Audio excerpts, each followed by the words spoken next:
or should we avoid carotid endarterectomy? So our motto, as you can see below, is since you're able to offer both techniques for the patient, you choose which technique is better rather than you doing what is good for you. So that is the motto of this presentation. Now, the carotid microendarterectomy is a very procedure and provides excellent results if you do it perfectly well. Now, we all know very well, time tested, the trials have given us a very resounding verdict. I'm going to show you a very short video after this. My technique basically is GA usually with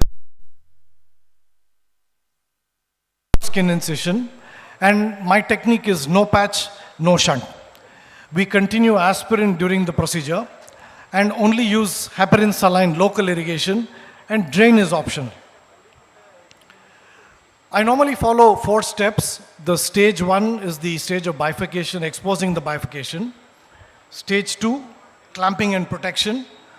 The stage 3 is arteriotomy along with plaque removal. And the last stage, of course, is hemostasis and arteriotomy closure. Now, a microendarterectomy, a neurosurgeon is well accustomed to the microscope. It should be a very comfortable scenario for him to do. There are 2-3 variations. The classic one is the one which we follow. In Europe and rest of the world, there are people doing the Kasperzak technique and the DeBakey technique. So our favorite is the classical technique. Now I'm going to show you a short video of the microendarterectomy. Stage 1, exposure of the vessels, as you can see. That is the external carotid. And once we dissect the external carotid, we are putting loops to secure control. So that is an example of the loop going in. You can see the bulb there. And you can see under the microscope, you can fairly get a good access. That is the marking for the arteriotomy there. So once that is done, once burst suppression is achieved with the EEG, we start the clamping. So you see the clamps going in. The first clamp goes on the internal carotid, and the last clamp is on the common carotid. So once clamping is achieved, you should be able to do an arteriotomy, plaque excision, and the closure roughly between 15 to 20 minutes you should be able to do. And as I said, my technique is no patch, no shunt. So you can finish the job much faster, and you don't require heparin if you plan your steps carefully. So that is the dissection of the plaque.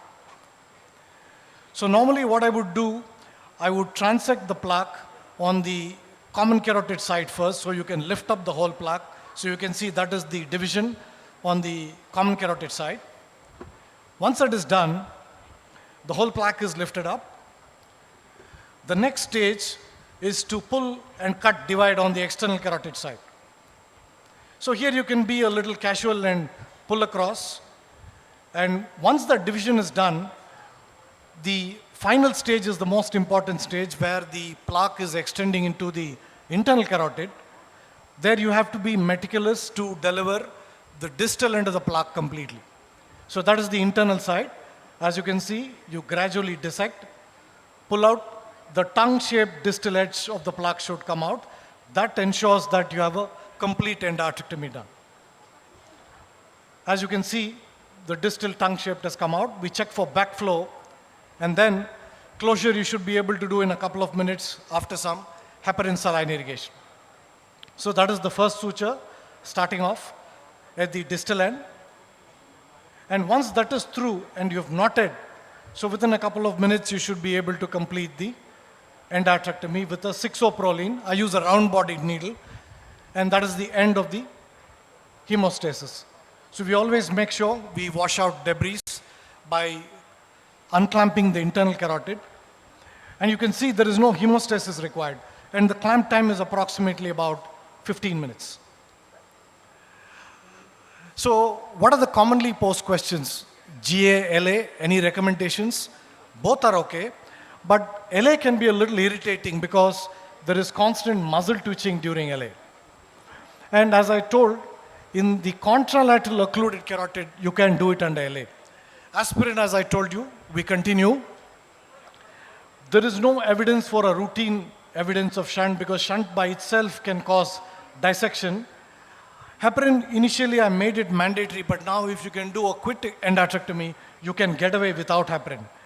We always stop clopidogrel or ticagrelor. Patch angioplasty, no significant difference. Vein again, no significant difference with and without vein and different materials. And as I said, the classical technique is what we use, and people used to other techniques can continue to do what they like to do. Here is another example of a very bad plaque. You can see this patient had an intraplaque hemorrhage also. And this patient, it would have been disastrous to put in a shunt with the amount of necrotic material present within the plaque. So we were able to safely remove the whole plaque completely and get a good endarterectomy and closure.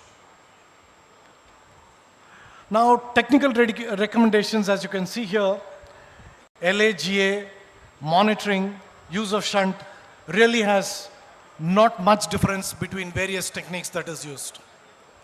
So our journey so far, from 2014 to 22, we have done about 50 endarterectomies and a similar number of carotid angioplasties. We've had one major stroke in either group, and we've had no mortality, no cranial nerve palsies, and no other major complications in either of these groups. 2022, we've had a good development. We've started doing more of our endovascular work radially. So this is the first case of carotid angioplasty, which we were able to do transradially. So most of our diagnostic work has become transradial because it's a daycare procedure, lesser cost, no risk of bleeding, and early mobility. So this is an example of a transradially done carotid stent, which we did last year. So what to take home? Both endarterectomy and angioplasty are good techniques. You have to choose the right technique to suit the patient. And most important caveat, your complication rate has to be very low. And as dual trained and hybrid neurosurgeons, our responsibility is choose the technique to suit the patient, not the technique that suits us. So that is the important message in this talk. Thank you very much.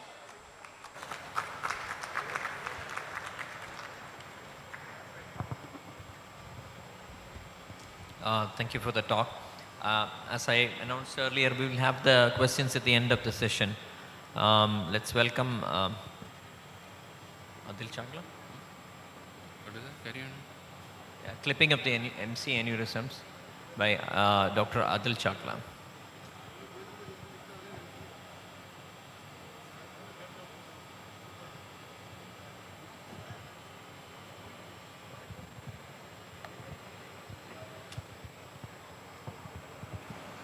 Good morning, everybody.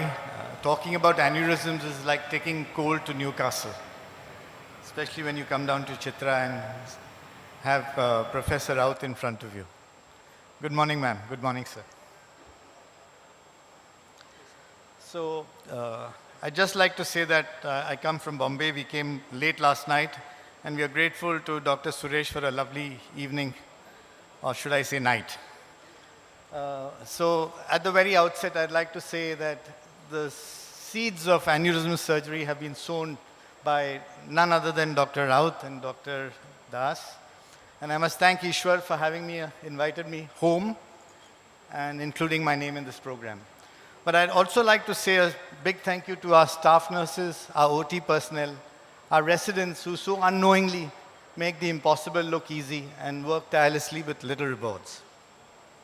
I have no disclosures. So my topic today is MC aneurysms, and I still believe that MC aneurysms should almost always be clipped. We must know the past, others are condemned to repeat it. And this is a small experience over which we're going to talk about MC aneurysms and the lessons that I have learned. So what is the need to do any treatment for an aneurysm? The first aim is, of course, to occlude the neck. And this has to be done without compromise to any parent vessel or its branches. No damage to perforators or surrounding brain, remove all the subarachnoid blood, remove the intracerebral clot if there is one, and to manage the CSF pathways in case that is having a problem, and also manage raised ICP. And to my mind, the only way this can be achieved is by surgery and not by coiling. We often forget to look at the clinical status of the patient, which is very important. Imaging considerations, as you can see, it's a busy slide. There are many things that need to be studied when you look at the pre-op DSA as well as the scans. And here in the MCA particularly, you have to look for mirror aneurysms because you often find them as well. So when you're looking at the aneurysm, and especially when you have to plan your craniotomy, you have to plan the position of the patient, you have to plan so many things. So these points are all there in the scans, and you must study these scans quite elaborately. So let's look at simple things like rotation of the head, extension, the size of the craniotomy, the muscle dissections. Everything makes a difference because when you're operating, you have to make sure that the patient is cosmetically as if there was no surgery done at all. So positionings can be varied. You can have less extensions, more extensions, all depending on how the fundus looks, where's the neck, and how you can attack the neck. So you can see on the slide on the left that there are lots of artificial gadgets used. You can see glue, you can see bone cement. We try not to use anything artificial. And you can see the cosmesis is pretty much very good. So what are the approaches? We all know that there are 3 basic approaches, and we'll quickly go through some of the slides that will tell us that. So this is almost always safer because you have early proximal control. You can release a lot of CSF. But having said that, as you grow more senior, you will realize that you might not need to go all the way deep.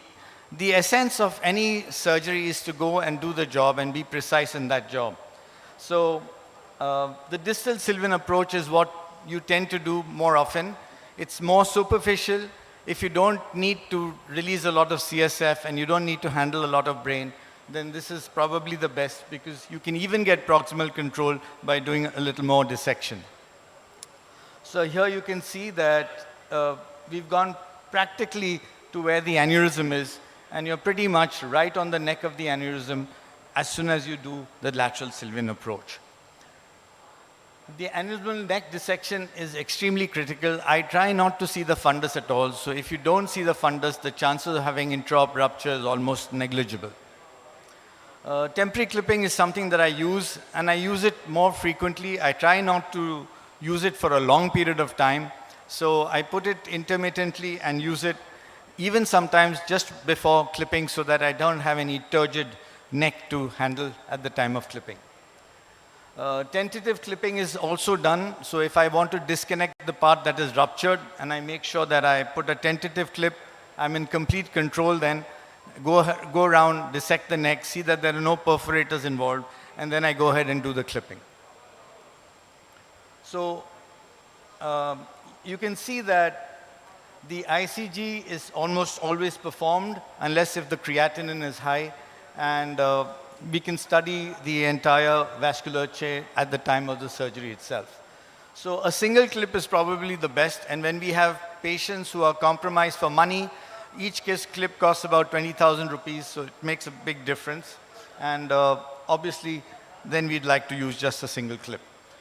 Surgical outcomes are it's very important to make sure that you don't have raised pressure at the end of the day. So at the time of surgery, you can notice that and then tailor the surgery accordingly. So these are the few instruments that we need. We don't have much gadgetry, and just the micro instruments that are almost always for most neurosurgical cases are the ones used along with clips and clip appliers. So multiple clips are used for multi-lobed aneurysms like this one. I think the video is not playing, it doesn't really matter. And some of the cases that you can see with the results. So here again, mirror aneurysms clipped. Here's another patient who had a bad bleed, clipped again. So you have more challenging cases when you have more than one aneurysm. Like in this one, we had 7 aneurysms and we clipped it at one go. And then you can have this kind of a lesion where the aneurysm is this fellow here. I don't know if I can get the mouse there, but this is the small aneurysm that is bled. Okay, and this was when the PCA has formed the middle cerebral artery. So we had to do a COZ because we couldn't get high enough without retracting the brain. So sometimes you need to have more elaborate craniotomies, like in sometimes giant aneurysms, and we've been fortunate enough to clip most of them, not requiring a bypass. I think it's the challenge, it's what you mentally prepare, and then you go ahead and do what has to be done.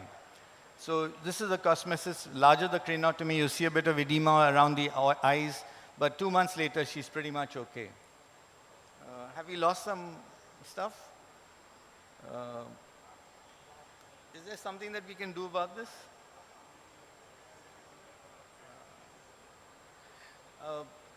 Basically, whenever I'm doing a craniotomy, I like to use the word adequate. I am not in a great favor to do the micro craniotomies or the mini craniotomies because, unfortunately, you handle more of the brain in that manner. So it's always better to be more in control, safe, not to be brave, and it's important to have meticulous work done. So complex aneurysm should be done at centers which have the facilities and the training. It's very important to have good training in this with good mentorship because aneurysms can be tough. And the take-home messages are, though we do tumors like this, as well as tumors like this with these results, it's important for us to realize that, as in aneurysms and AVMs, we have to have neat arachnoid dissection. It's extremely important, and to do just precisely as much as required. Don't open up too many spaces because you're going to cause more vasospasm, I feel. And it's always important not to do too much of bipolar. The heat itself is very damaging to the perforators, so be careful about that. This is the TED talk that I'd given. It's an attitude to try and be perfect. And again, another take-home message is if there's an intra of bleeding, I think you have to be in control, both emotionally and physically. And to have access to good proximal control will always prevent such episodes. I think it's important to know how much CSF to release so you have a lax brain whenever you're operating. And in conclusion, I'm sure aneurysm surgery is to stay in India for sure. And I think the MC aneurysms probably must always be clipped. Thank you very much. Thank you, Dr. Adil Chakla. I'm sure that everybody wants to ask questions, but then we are forced to go to the next talk. I would like to welcome Parashuraman for surgical management of brainstem cavernoma, his personal experience.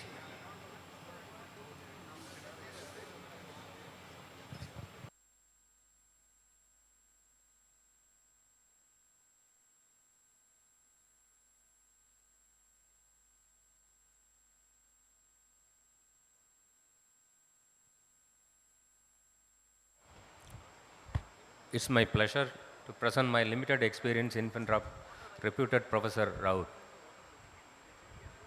The brainstem cavernoma are angiographically occult mulberry-like vascular lesion having an unclear natural history.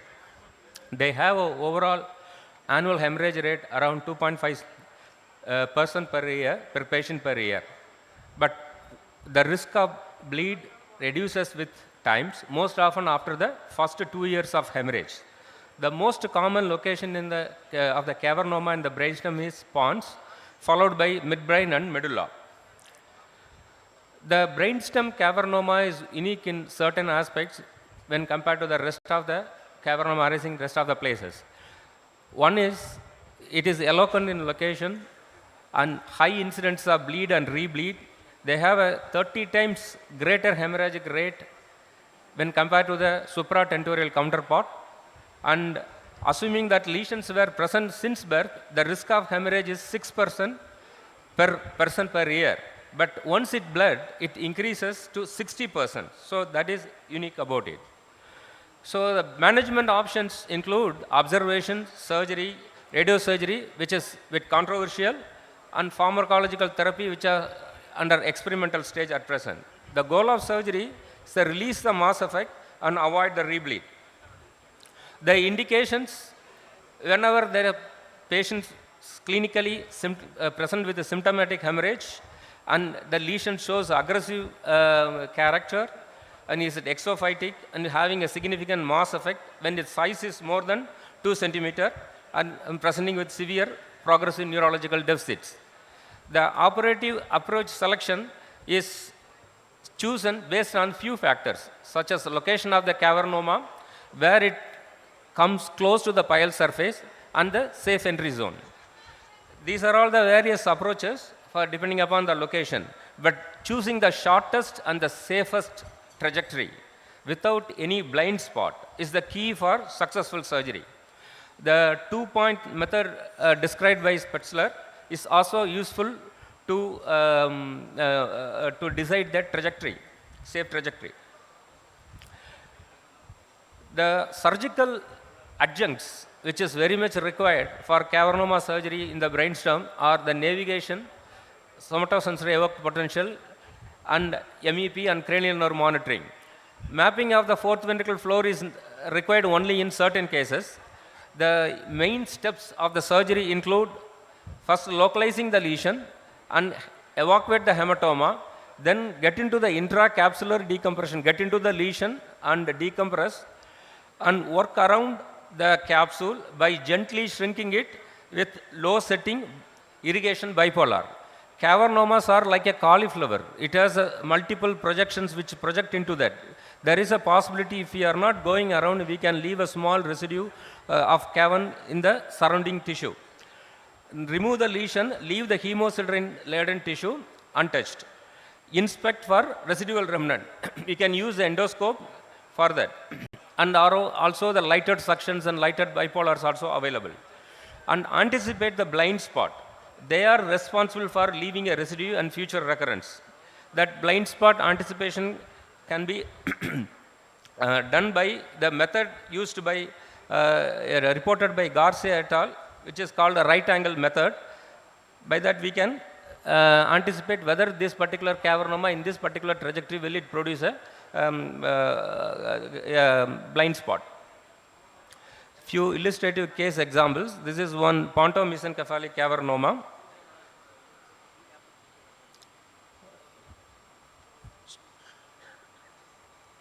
So it was operated by subtemporal approach.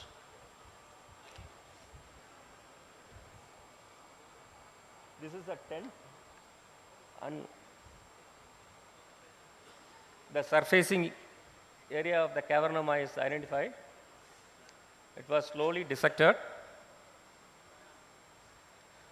and then the hematoma and the capsule is gently dissected from the surrounding to make a room that there is a cut was made in the tent also. Then the capsule was gradually shrunk with a low setting bipolar.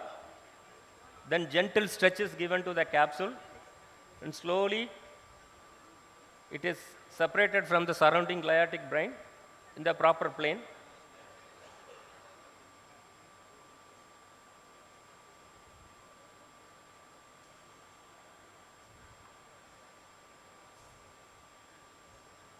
Then the whole capsule is removed. This is the post-op. Patient had an initial worsening of the trochlear nerve paralysis was there, which recovered in the 1 month. This is another case of pontine cavernoma where the supracerebellar approach was used.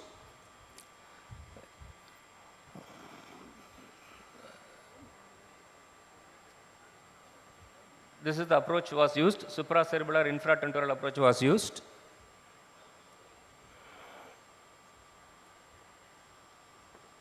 So first, with the help of navigation pointer, the lesion was localized.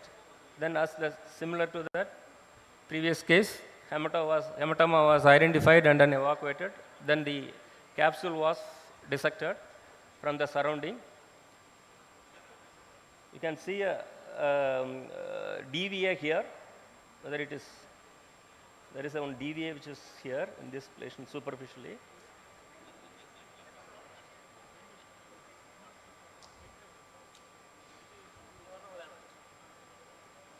Same technique. gently shrinking that is a very, very important step, and we should go in the right plane, the plane between the cavernoma and the capsule and the surrounding gliotic tissue. So this is the post-operative picture. The patient had, at the 3 months, she had mild ataxia and mild sixth nerve paresis. There is another case of dorsal pontine cavernoma, which was operated by telovelar approach.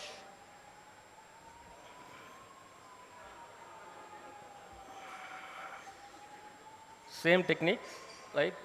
Here the mapping was done initially to know where exactly the facial colliculus and eminence was there. This is a nerve monitoring device which is showing on simulation. Then with the navigation guidance, that safe entry zone is entered, and then the clot evacuated. Then as usual, the capsule was shrunk and then lesion was removed. This is the pre-op and this is the post-op, and this is the 3 years after the surgery, and you can appreciate the venous angioma which is remain intact post-surgery, because very important to preserve the venous angioma in cavernoma surgery. This is the post-op. Patient was having a lower LM and facial palsy, but other neurological deficits are recovered. This is another case of medullary cavernoma. Same telovelar approach. So once again, after mapping, here the cavernoma is actually surfacing, and then it was removed. It's another case of a pontine cavernoma. Here the Kawase approach was done. This is the pre-op. Then the blood clot was evacuated, and then cavernoma is seen. Then it is removed. This is a post-op scan which is showing a hemosiderin residue. So the mantra for safe surgery in brainstem cavernoma is its cavernoma itself. That means careful approach selection based on the location, distance, and safe zones. Always use the adjuncts like multimodal navigation, intraoperative monitoring, and ultrasonogram. Venous angiogram should be preserved, especially the major draining vein. Even the small radicals can be cauterized, but the major draining vein of DVA should be preserved. Otherwise, they drain the normal brainstem structures. It will cause a severe brainstem infarct. And entry zones should have an anatomical knowledge of which is the safe entry zone. But however, because of the lesions, the zones can shift. It can be distorted. And recurrence of cavernoma is common only when there is an incomplete resection. So always aim and attempt for complete excision. Redo the surgery in case of incomplete excision in the post-op. Never attempt to excise the surrounding hemosiderin-laden gliotic area in brainstem cavernoma. And optimal timing is a key, because 2 to 6 weeks the blood clot is soft, suckable, you will easily get a plane. Anything before 2 weeks, there will be a lot of edema, so it will be very difficult to do. After 6 to 8 weeks, the clots gets organized and it's very adherent, so separation will be difficult. So the best timing is 2 to 6 weeks. And make use of the gliotic plane and minimize the handling of structures surrounding the neural tissue. Also consider, in appropriate cases, alternate ways of management, like observation or SRS, or some of the recent therapies which is undergoing experimental basis in propranolol, fasudil, and statins and all. So in conclusion, in appropriately selected cases, surgery is warranted given that surgical outcomes be favorable when balanced against observation. Risks of surgery needs to be balanced against the natural history of the disease. Thank you.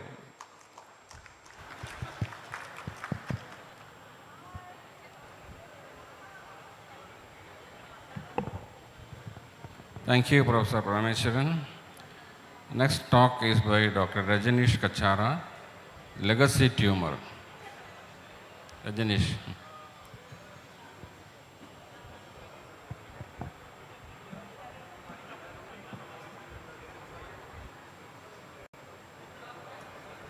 Mic working? Hello, Good morning, everybody. It's honor and pleasure to be here in this esteemed meeting by our old department, Sri Chitra Institute of Medical Sciences. Respected Professor Raut, my esteemed teacher, my colleagues, and dear friends. And in fact, I have worked with Professor Krishnan also. He is chairing this session. The topic I have selected is legacy tumor. This legendary institute has been carved by Professor Raut. He shaped it, and various legions, various techniques which has been taught, has been practiced, and this legacy is being carried forward by various students working here as a faculty and to the periphery. So I thought I will present on some aspects of this tumor, and started since its inception. These tumors, they come very huge number here. Professor Bhattacharya has been credited operating these tumors and attempted preserving the facial nerve on those times when there were no monitorings, or no gadgets were available. Subsequently, Professor Mishra, they have accumulated enormous number, huge number, in thousands, these acoustic tumors, and become an expert in the world. So everybody is carrying the legacy of Chitra Institute, and I am working at a very small place, small city, where we don't get that huge number to practice, but still carrying on to help these patients. And I would present this, my talk on legacy tumor, which is acoustic neurinoma, particularly focusing on the large and giant acoustics. This picture I always show all my teachers, my friends that time. Very jovial mood in one of the conference. Professor Raut sitting here, Professor Bhattacharya, Professor Suresh Nair, Dr. Mishra, and somehow I am sitting in the same row. So this is the commonest tumor in the CP angle, and I'll be focusing on the large and giant acoustic neurinoma. Giant being quoted more than 4 centimeter size tumor. The removal of acoustic still remains a challenge, and it needs, and every case, Professor Suresh Nair says every acoustic is different. You will find different difficulty in each type of lesion. So it needs a career-long learning curve. The important is maximize your resection and minimum complications. So when you operate at a very high volume center, your results definitely becomes better. But we operate very low volume centers. Sometimes we get acoustic in 3 months time, 6 months time, we wait to get a tumor. But we are carrying it on with the good results. And the tumor size has got a very good relation on the patient outcome, including the post-operative cranial nerve deficit, brainstem dysfunction. So my outcome is based on 125 acoustics, which I had operated, working here and then subsequently working at Indore and few years in Gurgaon. So we discuss about completeness of tumor removal, facial nerve function, operation-related complication and mortality. This is the first acoustic which I had operated in Lisi Hospital. Professor Dr. Krishnan will remember this one, the case, and this was removed completely. That time we used to do craniectomy only. This lady operated in 1997, and very large acoustic, and we were first possible day, or when she was being discharged, we were really very happy to see the face we could preserve the facial nerve in this patient, grade 1 facial, and we were excited to just continue to preserve. Always our emphasis is to preserve facial nerve and the lower cranial nerves. The patient face preservation is extremely important. One must try to preserve the facial nerve function so that they can have a good face and the related complications of the facial nerve injury. This another patient which I had opened. I usually operate in the supine with head lateral. This immediate post-op relatively good function which is preserved with this acoustic without any monitoring system. This is one young patient who has come with this large acoustic with the solid and cystic component. I will show a small video of this, where in this patient hearing was also normal and even post-operative hearing could be preserved.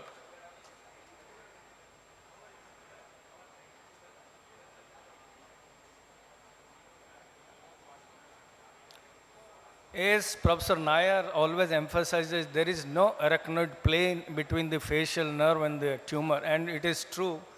You have to suspect which is the location of the facial nerve, either with the monitoring or with the anatomical knowledge.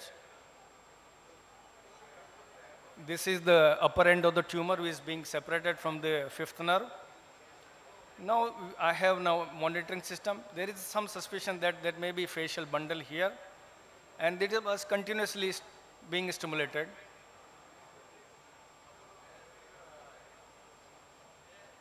This is the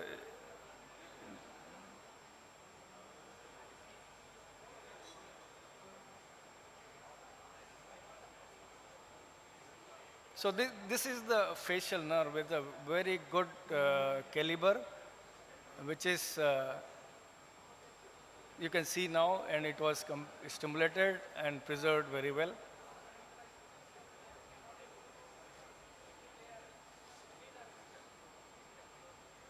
So this is whole exposure, tumor separated from the brainstem.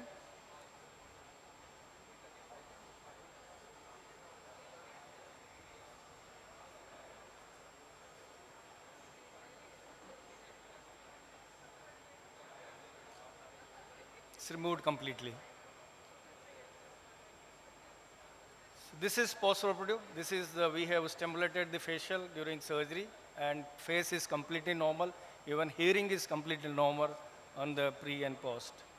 There another patient which I had operated, and this was a very large tumor, giant tumor, and without any monitoring we could preserve the facial.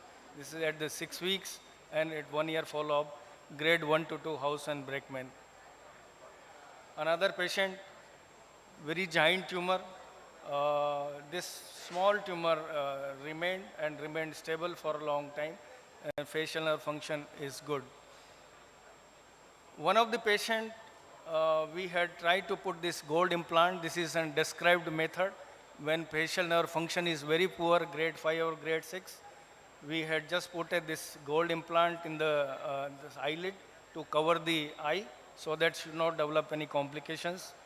Another patient with the very giant acoustics, tumor completely removed. Now no more we do craniectomies, we do always craniotomy now. Another patient. So overall, these are the results about total number 125 patients. There were no small tumors in this series. There were 6 medium-sized tumors, large and giant tumors over 119. Out of that, more than 4 centimeter sized tumor were 60. So extent of resection was above 95%, and there was subtotal excision in 5 patients. There was one mortality in this series.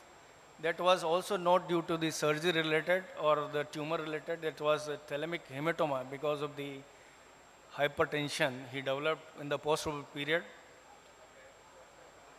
Out of this 119 patient, anatomical preservation we could achieve in 77% of the patient, and the functional facial preservation at 1 year. This is international standard.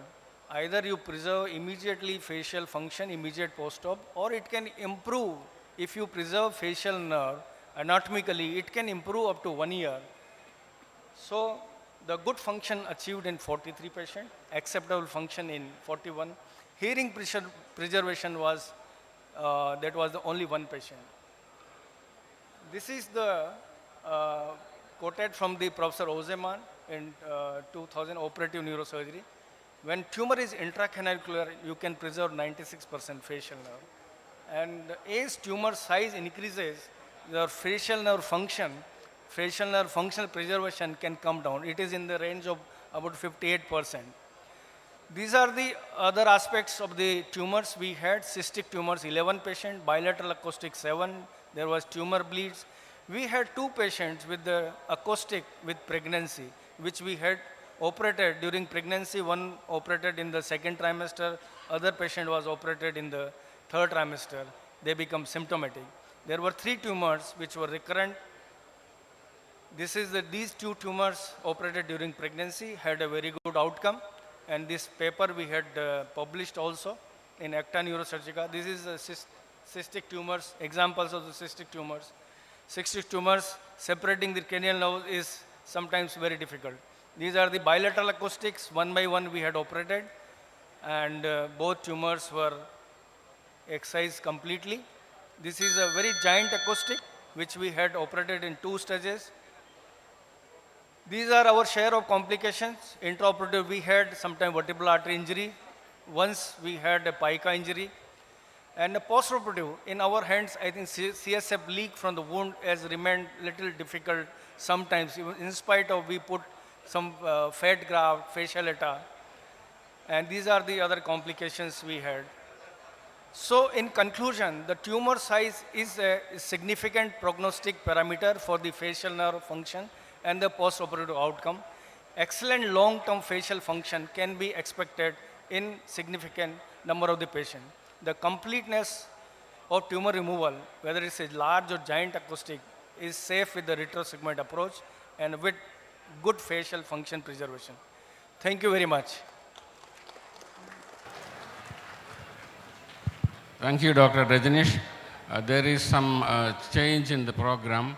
We are closing the session with this, and the rest of the 3 speakers have moved to another session.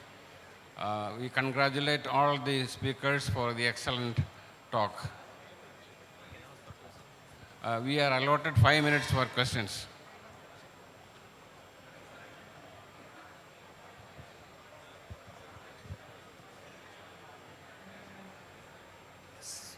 Since we have staged this session, we have some time for the questions for the previous speakers, including the current speaker. Would you like to ask any questions?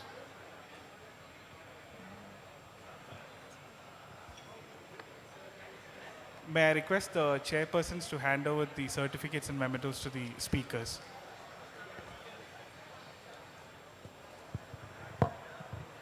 Dr. Nupur, sir.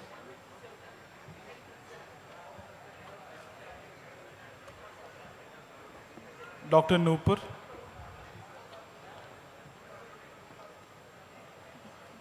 Professor Dwarkanath, sir. Dr. Swaroop Gopal, Dr. Adil Chagla, Dr. Parashuraman, and Dr. Rajneesh Kachra.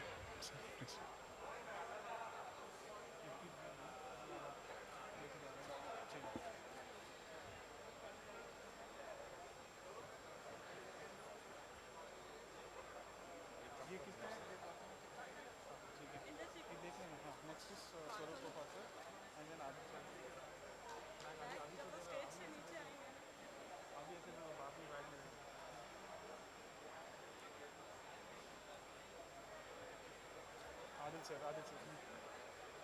Adil sir, certificate देख लेना.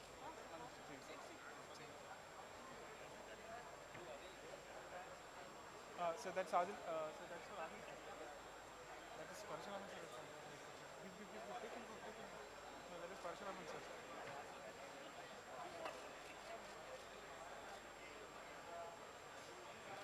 Next one. Thank you.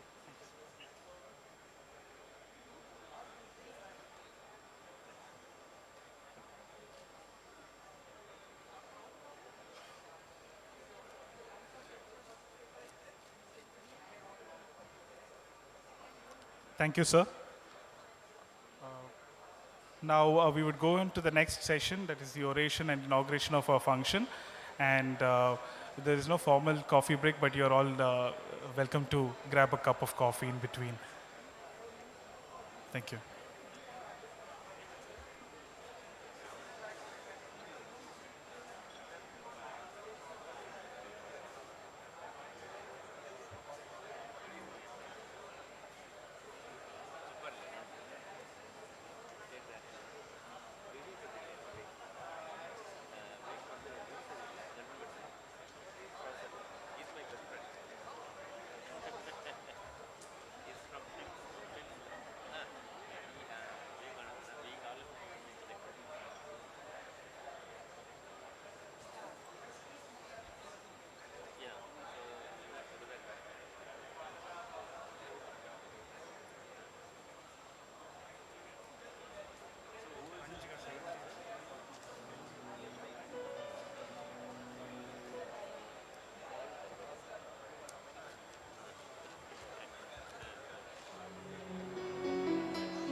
Attention, ladies and gentlemen, may I request you all to kindly take your seats.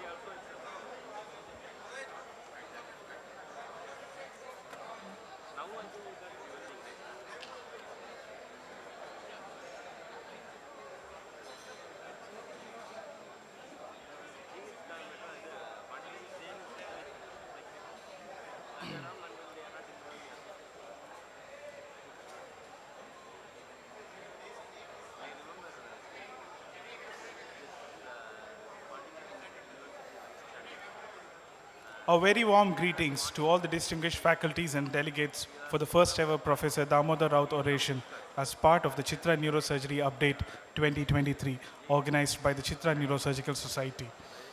I take this privilege to warmly welcome all of you to the land of Ananda Padmanabha Swami and extend our hospitality to make your stay a pleasant and memorable one.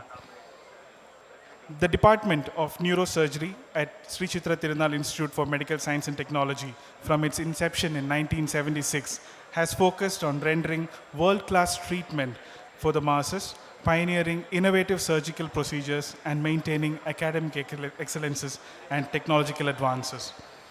The best way to find yourself is to lose yourself in the service of others, said Mahatma Gandhi. And there's nothing more rewarding than giving back and making a difference in lives of people in need. The Chitra Neurosurgery Update 2023 and Alumni Meet is a realization of relentless efforts of a team that believes in the same. And now, without further ado, to formally kick off our event this morning, I invite the following dignitaries to take their seats on the dais. Professor Ishwar, Head of the Department Neurosurgery, SET-IMST. Professor Sanjay Bihari, Honorable Director, SET-IMST. Professor Damodar Rout and Professor Annapurna Rout, ma'am. And Professor Krishna Kumar K, Department of Neurosurgery, SET-IMST. Kindly take your seats on the dais, sir.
Yes, sir.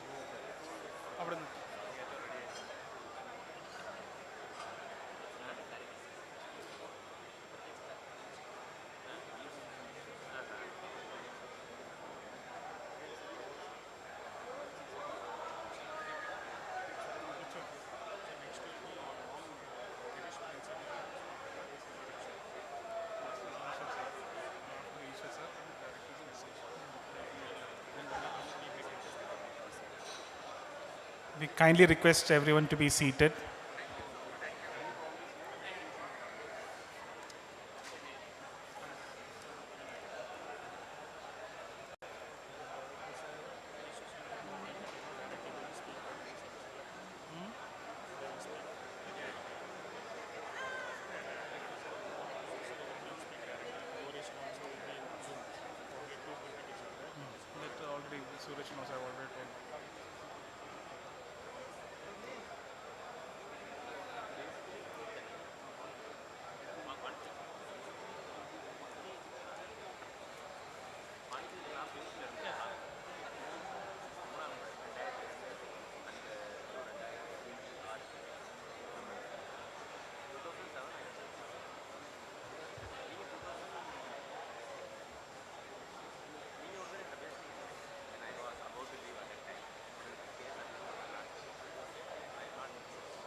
let's begin the formal session by evoking the choicest blessings of Lord Almighty.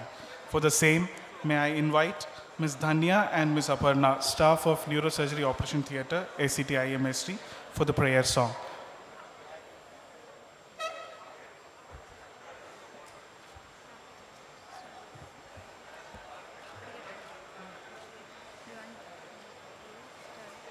वरवीणा मृदुपाणि वनरुहलोचनराणि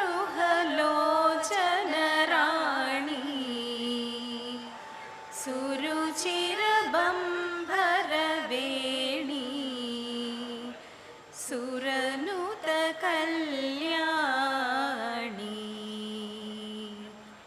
निरुपमशुभगुणलोले निरतजयप्रदशीले वरदा प्रियरङ्गनायकि वाञ्छितफलदायकि सरसीजासनजननी जय जय जय जय वाणी. Thank you. May I now invite Professor Ishwar, Head of the Department, Sri Chitra Tirunal, to deliver the welcome address. Over to you, sir.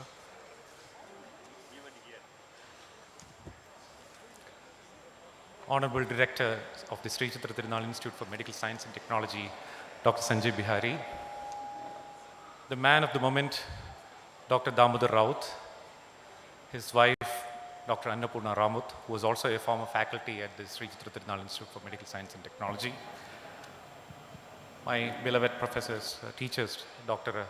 R.N. Bhattacharya, Professor Suresh Nair, and a host of others who have been here, galaxy of alumni and eminent personalities from neurosurgery and elsewhere who are present here on our invitation over a phone, and my dear colleagues and friends. If you look closely at us who work at the neurosurgery department at Sri Chitra Tirunal Institute for Medical Science and Technology, you will find that their shoulders are stooped. This stoop on the shoulders is because of one reason. The legacy that has come that we need to shoulder at all times when we serve this institution. How did this legacy come to us? If we hark back to the days of Maharaja Padmanabha Dasa, Sri Chitra Tirunal Balarama Varma, you will find here a very benevolent and benign king who really cared for his subjects.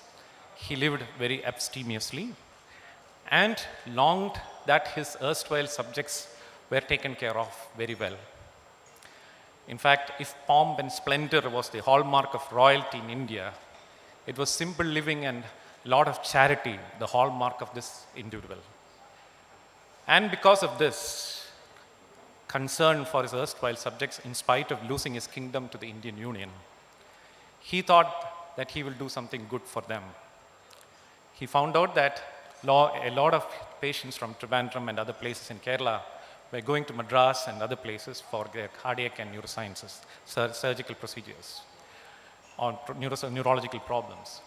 He decided to set up an institution in his name.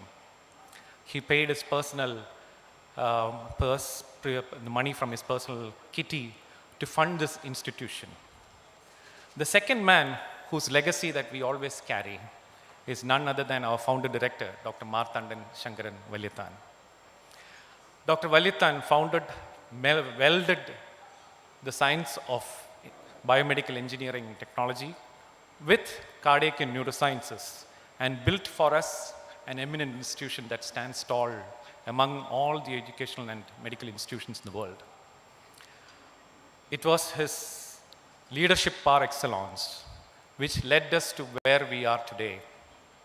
If you see this hunch on our shoulders, the reason is not far to seek.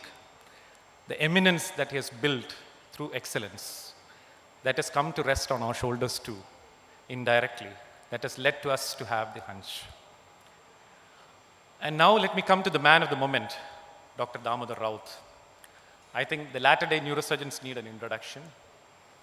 He was the head of the department after 2 short stints by heads before him. This was a fledgling department which required a man's steady hands and brains to ensure that the ship does not run aground.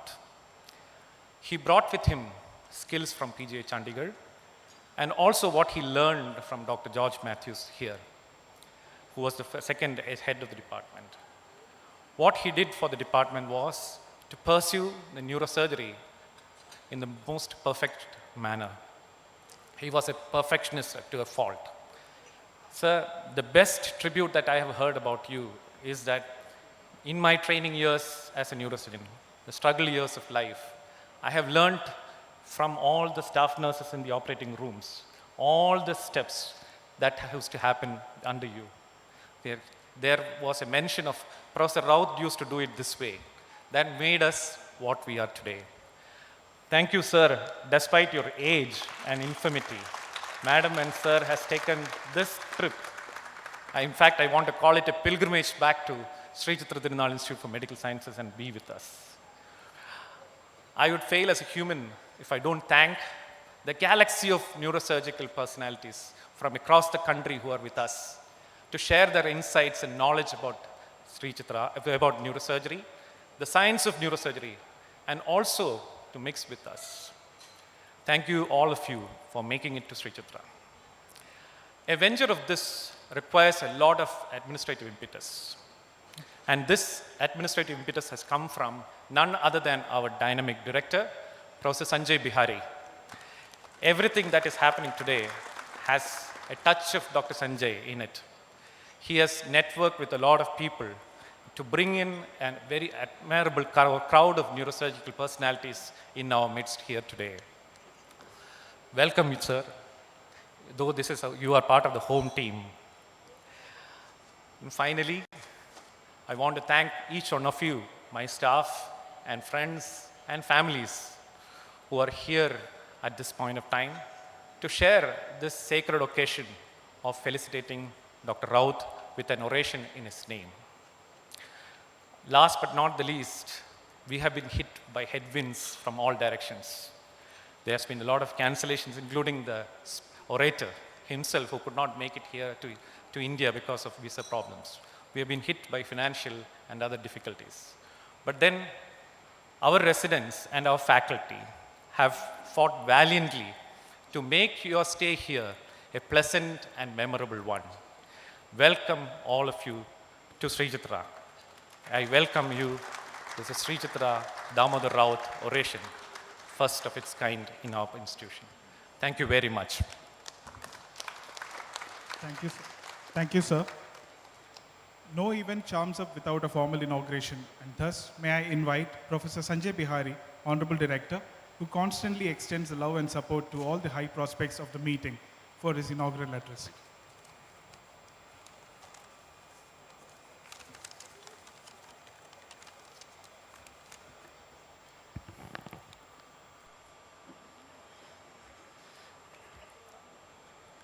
Good morning. First of all, I respected Professor Annapurna Rout and Professor Damodar Rout, the founding architects of the Department of Anesthesiology and Neurosurgery. Professor Sunil Patel, the chairman of the Department of Neurosurgery, Medical University of South Carolina, Charleston, and the first Professor Rout orator. Respected teachers, the illustrious and senior neurosurgeons of India who are gracing the occasion by their august presence, friends and fellow neurosurgeons, esteemed faculty and fraternity of Sri Chitra Tirunal Institute of Medical Sciences, including our previous director, Professor Ajit, senior faculty of Trivandrum Medical Colleges and other institutions of Kerala, Professor Ishwar, Professor Matthew, and Professor Krishna Kumar, and faculty and students of neurosurgery, Sri Chitra Tirunal Institute of Medical Sciences, and other fraternity members, members of the press, ladies and gentlemen. Swami Vivekananda once said, "This world is not for cowards. Do not fly. Look not for success or for failure. Join yourself to a determined will and work on. Know that a mind born to succeed joins itself to a determined will and perseveres.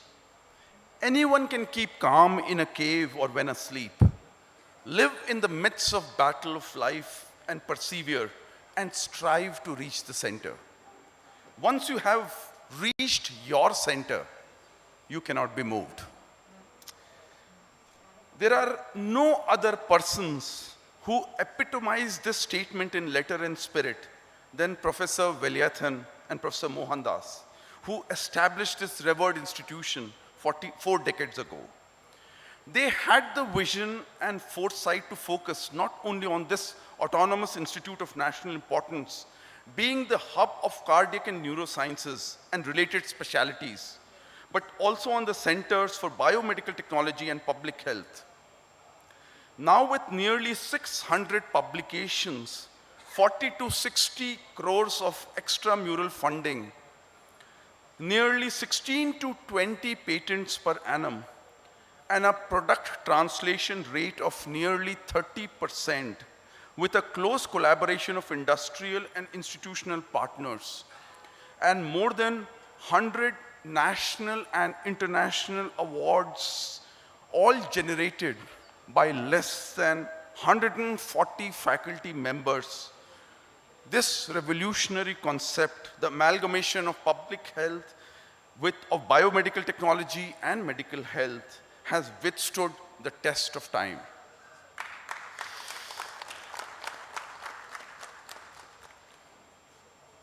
It is a model that every institution in the country today is attempting to emulate. In this august company, indisputably, 2 more illustrious figures emerge. Being associated with their names, this eponymous oration gets legitimacy and honor. They are Dr. Mrs. Annapurna Rout and Professor Damodar Rout, the founding architects of the departments of anesthesiology and neurosurgery of Sri Chitra Tirunal Institute of Medical Sciences. With a single-minded devotion to their work and their uncompromising demands for maintaining ethical and professional standards, they have trained students and set up standards that are legendary.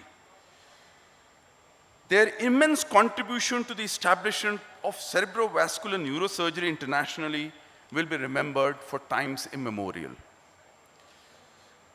Longfellow had once remarked, "Lives of great men all remind us that we can make our own lives sublime." Ladies and gentlemen, let us give these illustrious figures a standing ovation, please.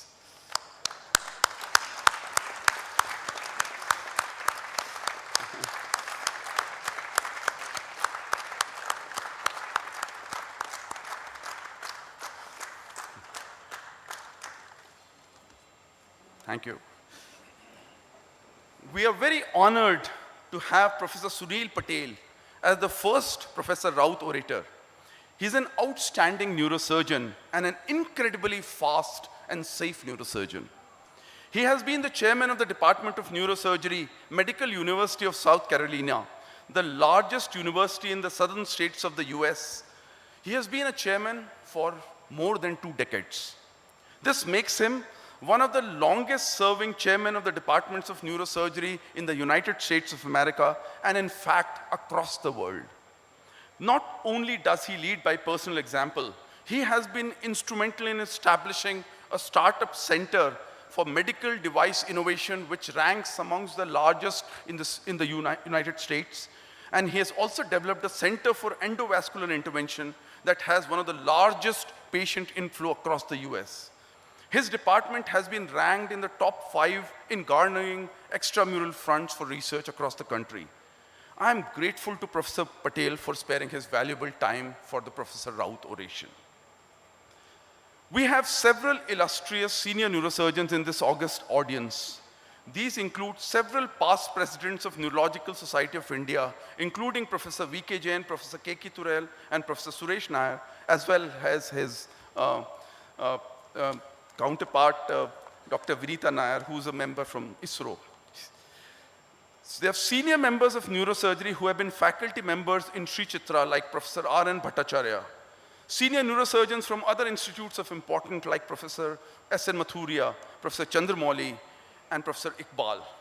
Illustrious neurosurgeons, presidents of various scientific neurosurgical organizations, professors and heads of departments from all across the country who represent all famous neurosurgical institutions imparting patient care and training, and eminent faculty members of Sri Chitra who have constantly supported the Department of Neurosurgery. We also have several young neurosurgeons and neurosurgical trainees who disseminate enthusiasm and vitality to this oration and workshop. Your esteemed presence has added value to this function, and on behalf of the Institute, I express my grateful thanks to all of you.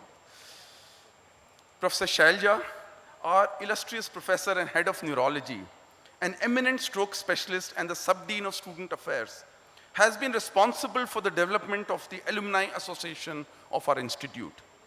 The list of neurosurgical alumni of Sri Chitra reads like the who's who of neurosurgery of India.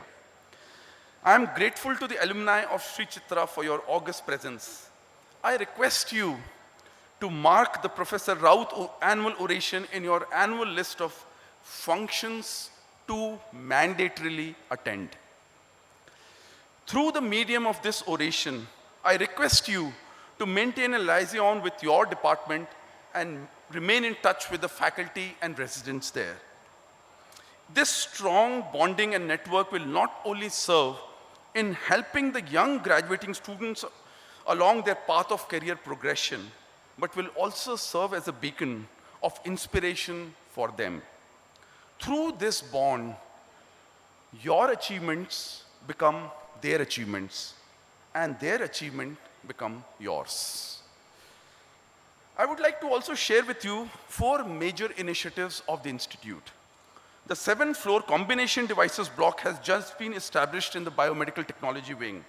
This will serve to amalgamate electromechanical, biological, and pharmaceutical products to make innovative new devices. Sri Chitra is already known for its high risk in vivo implantation of devices like Sri Chitra Heart Wall and other neuroprosthetic devices. With Bhabha Atomic Research Center, a deep brain stimulation and a spinal cord stimulator are already being developed. 5 million Chitra bags are sold every month across Asia. The 9th floor new hospital block, along with a service block and a multi-level parking, will be established in this year and continuing to 2023. This will have 10 operation theaters, 3 cath labs, private wards, and outpatient clinics. The entire hospital will have ICU beds. With the development of this facility, Sri Chitra will be ranked among the largest neuroscience and cardiac sciences facilities in India.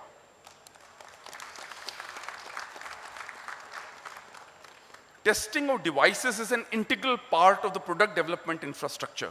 The testing device facility is ranked as among the best in the country. Only last week, we again had the COFRAC France accreditation testing that will lead to the continuation of international validation of our testing labs. The startup facility TimeEd supports several startups to carry out their activity. I request all of you to please visit our biomedical wing for observing the biomedical technology facility headed by Professor Hari Krishna Verma. The public health wing under Dr. Biju Soman is carrying out several national and international initiatives on disseminating of public health, especially for non-communicable diseases in the cardiac and neuroscience arena. An extensive network of telemedicine facility has been established, whereby patients can do teleconsulting with every department so that their physical presence is often not required in the operating theaters and in the outpatient clinics.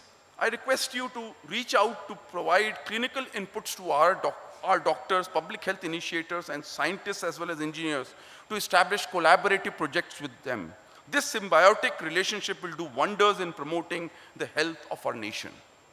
Finally, I'd like to express my grateful thanks to my friends and colleagues at the Department of Neurosurgery, Sri Chitra Tirunal Institute, led by Professor Ishwar, Professor Matthew, and Professor Krishna Kumar. The work of the department in establishing comprehensive care services for epilepsy, movement disorders, cerebrovascular diseases, including revascularization and Moyamoya disease, endoscopy, and skull-based surgery is exemplary. They have several research collaborations in microfluidics, brain imaging, and several other areas with IIT Chennai and several eminent research and engineering institutions, and I congratulate them for their work, both in clinical work and in innovation. The amazing spirit of the fraternity of Sri Chitra, the values of deep caring and generosity for the less fortunate, the absolute focus on innovation and interdisciplinary cooperation that are inculcated from the inception of training here is what makes this institution so special. May this last forever. I sincerely hope that this oration and workshop will be able to disseminate this spirit of cooperation and endeavor. On behalf of the Department of Neurosurgery, as well as the entire institute, I am grateful to you for sparing your valuable time for us. I do hope that you have a wonderful time and always remain connected with us. Thank you very much.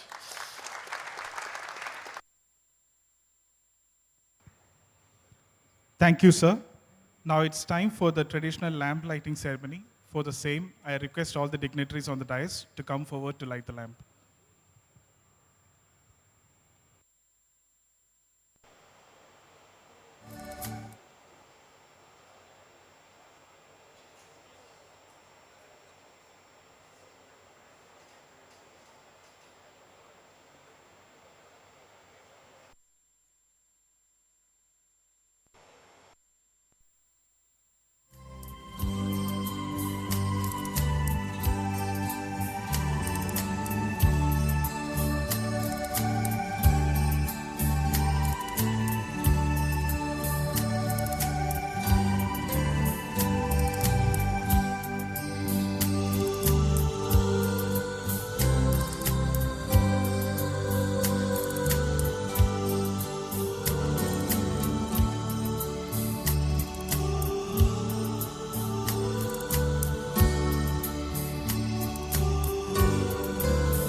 Thank you. Now, we have a recorded message sent by our founder director, Professor M.S. Valiyathan, sir.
We apologize for the technical difficulties. We will try to play the recorded video in a short while. Now we move on to welcome Dr. Jayanand Sudhir to deliver the address given by our former director, Dr. Mohan Das. Good morning. As we wait for the technical glitch to be corrected, I have been designated for passing on the message of former director, Professor Mohan Das, to this gathering. This is what he has to inform us. I joined the Sri Chitra Tirunal Medical Center in July 1976. 3 years later, in June 1979, Dr. Rout came as a senior faculty in the Department of Neurosurgery. He was the third head of the department, but it was under his able and erudite leadership that neurosurgical section gained an unshakable place in the neurosurgical map of India and beyond. The neurological services excelled in cerebrovascular and skull-based procedures, notably during his period, in addition to academic and technological advances that helped to keep our institute at the forefront of academic medicine. It is therefore befitting that his erstwhile department and his disciples are honoring him with this oration. When the annals of Sri Chitra Tirunal Institute are written in the years to come, sterling contributions of Dr. Rout will be written in letters of bold and gold. The Professor Damodar Rout Oration would certainly become a landmark event in the annual neurosciences calendar in due course. Thank you.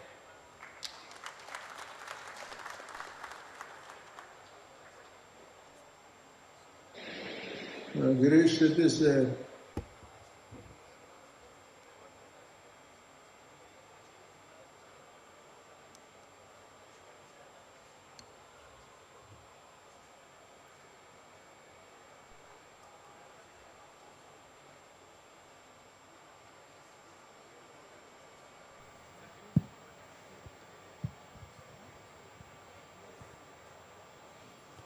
Now we go on to the recorded message sent by Professor Valiyathan sir.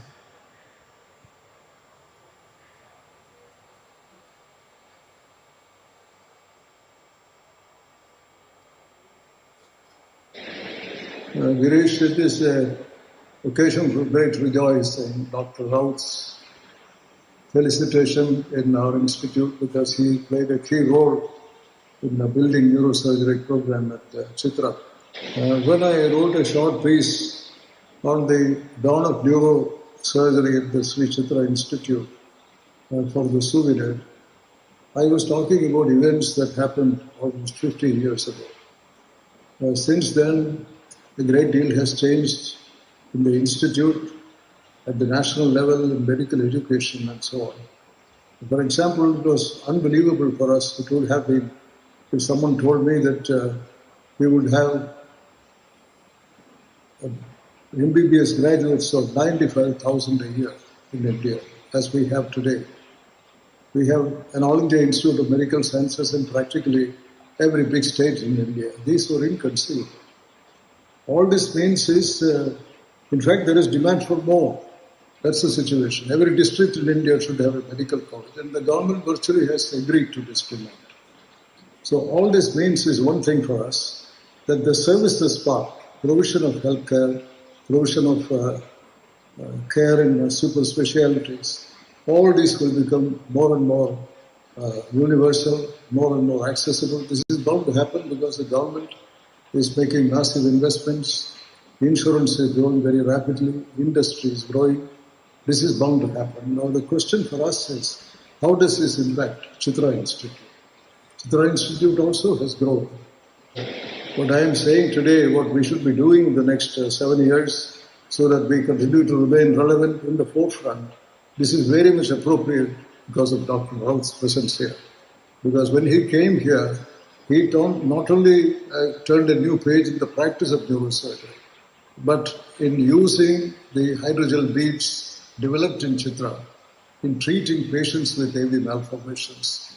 He and George Matthew, they really provided all the surgical inputs. And he worked with Bhubaneswar in developing the hydrocephalus shunt. So the inspiration he provided for all this development at that time It is much more required today when we are talking about virtual reality and more non-invasive technologies in neurosurgery. I'm very glad his presence here will give us greater inspiration for the forthcoming challenge.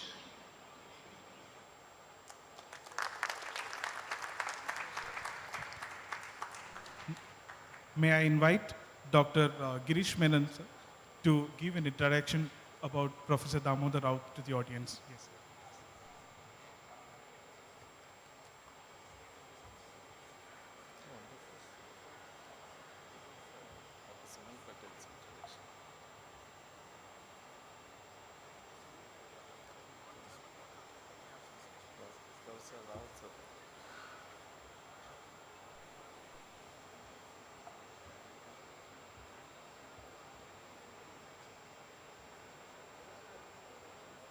This one, sir?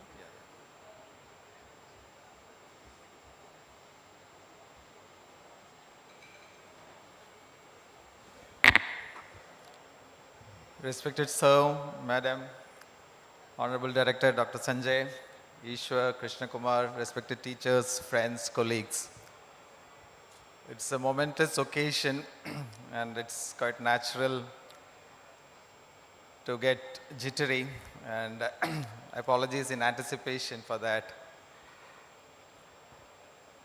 How does one introduce a parent to his sibling? Or does he really need to be introduced? If you look at this family here, the Chitra neurosurgical family, or maybe we can call it the extended neurosurgical Chitra family, because we have neurosurgeons from almost all major institutes in the country. If you draw a pedigree chart, sir, you will be there at the top. Thank you so much, sir, for being here today.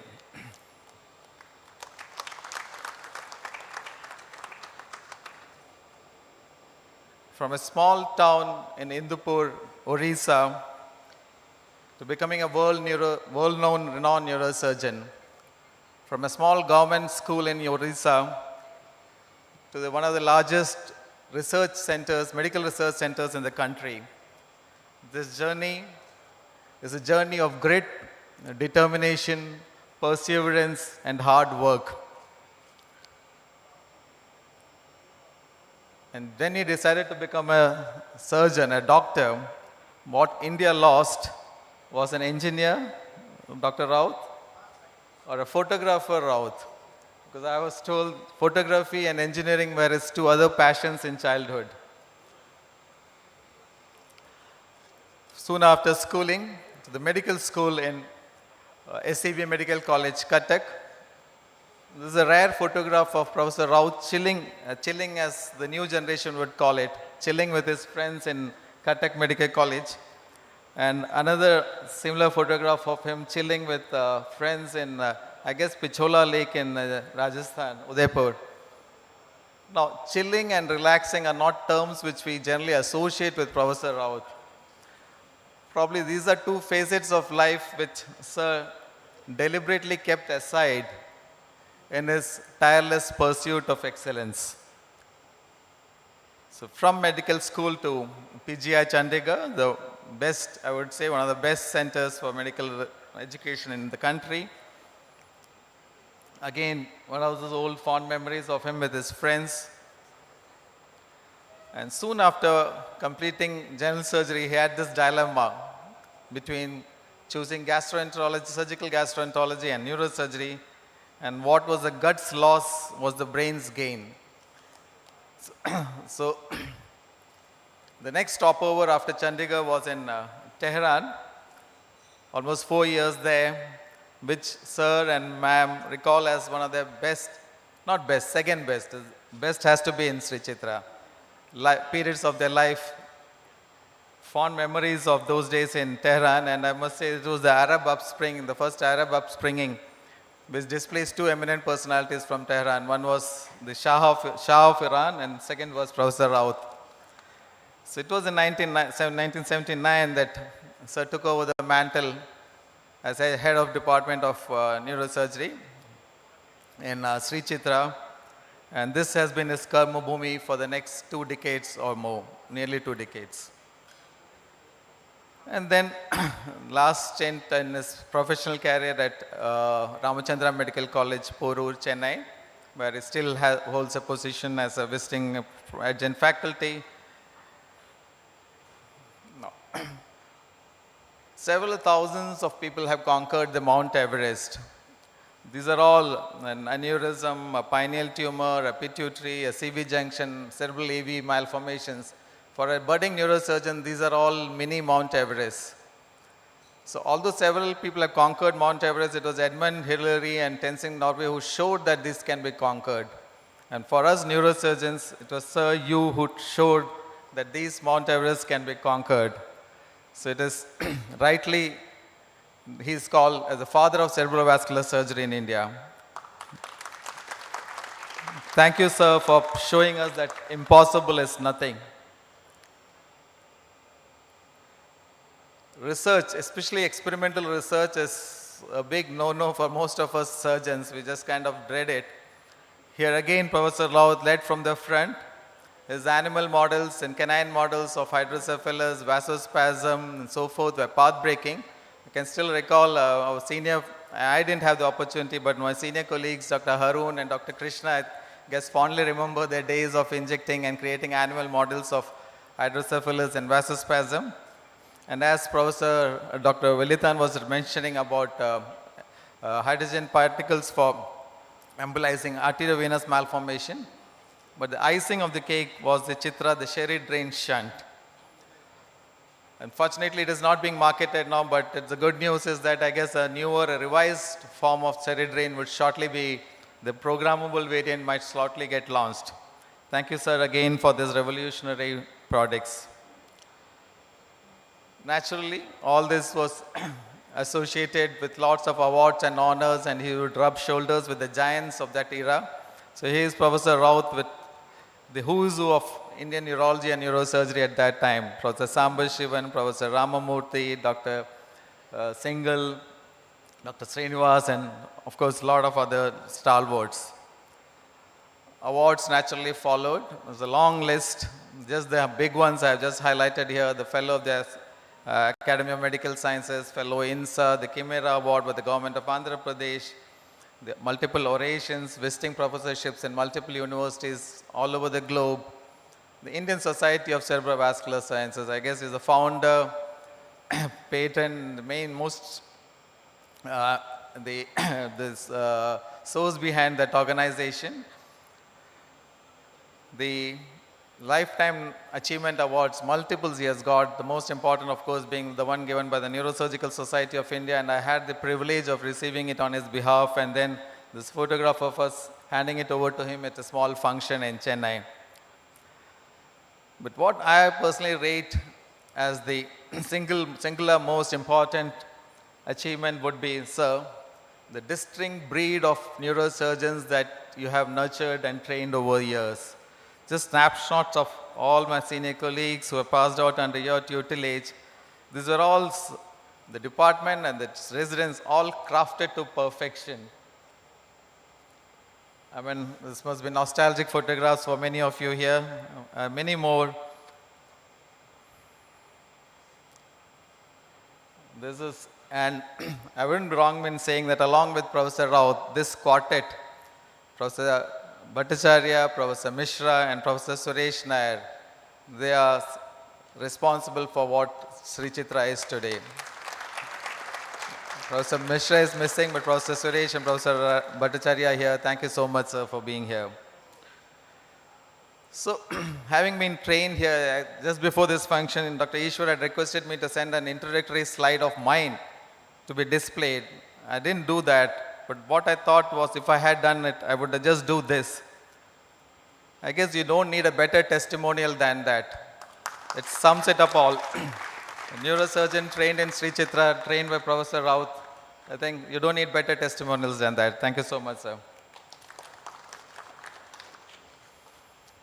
Now, no guesses.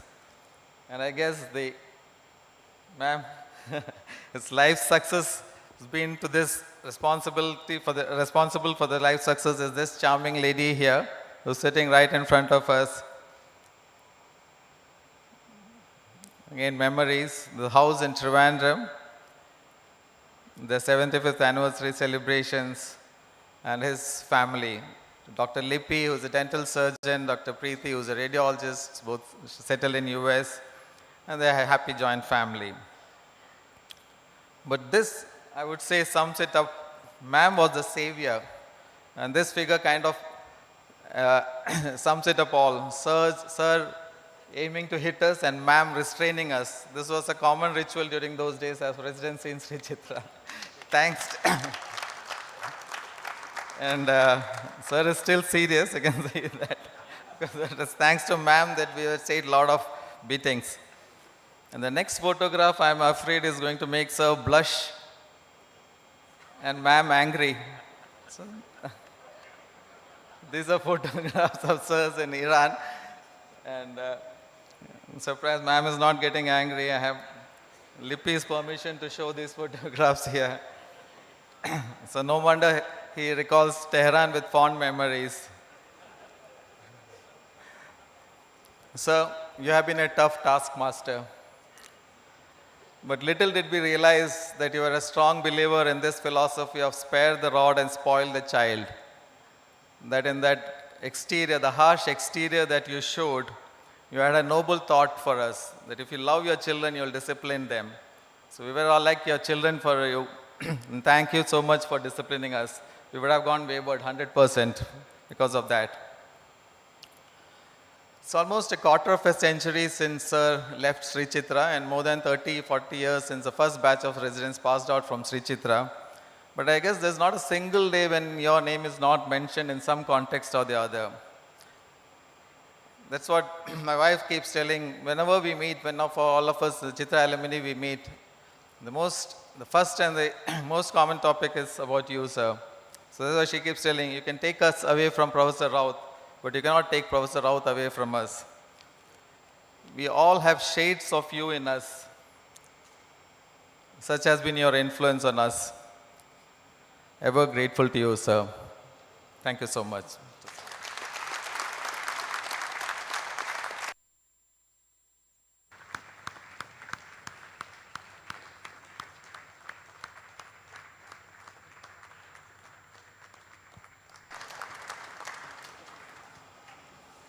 Thank you for that wonderful speech, sir. Now, may I kindly request the following dignitaries to join our guests on the stage. Dr. S.N. Mathuria, sir. Dr. R.N. Bhattacharya. Dr. Chandra Mauli.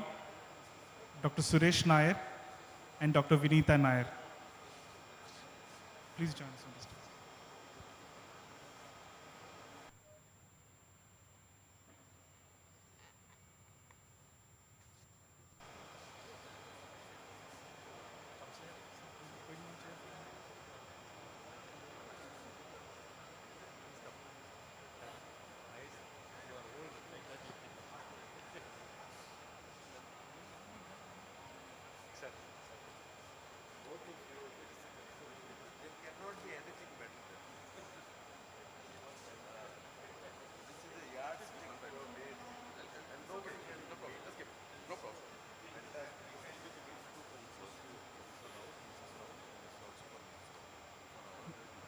Now, we are going for the felicitation program of Dr. Rout and other senior faculties. May I request our Honorable Director to start the proceedings for the same.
Next is a felicitation of Dr. R.N. Bhattacharya.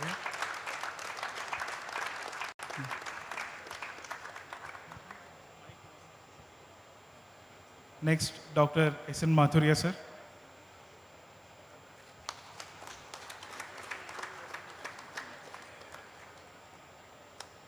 Dr. Chandramouli, sir.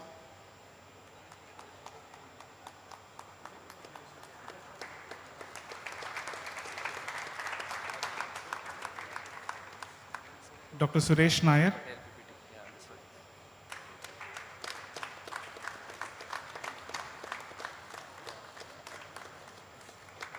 And Dr. Vinita Nair.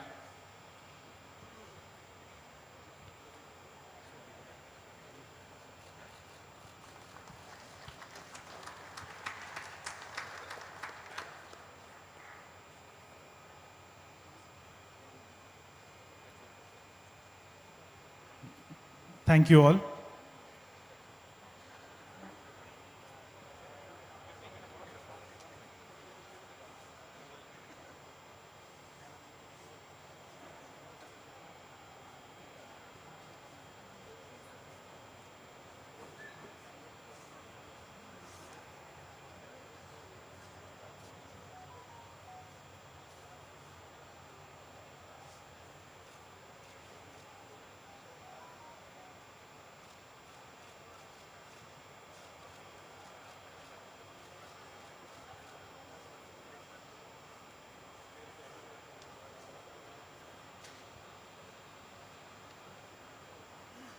Thank you. Now, may I request Professor Damodar Rout, sir, to speak a few words on this occasion.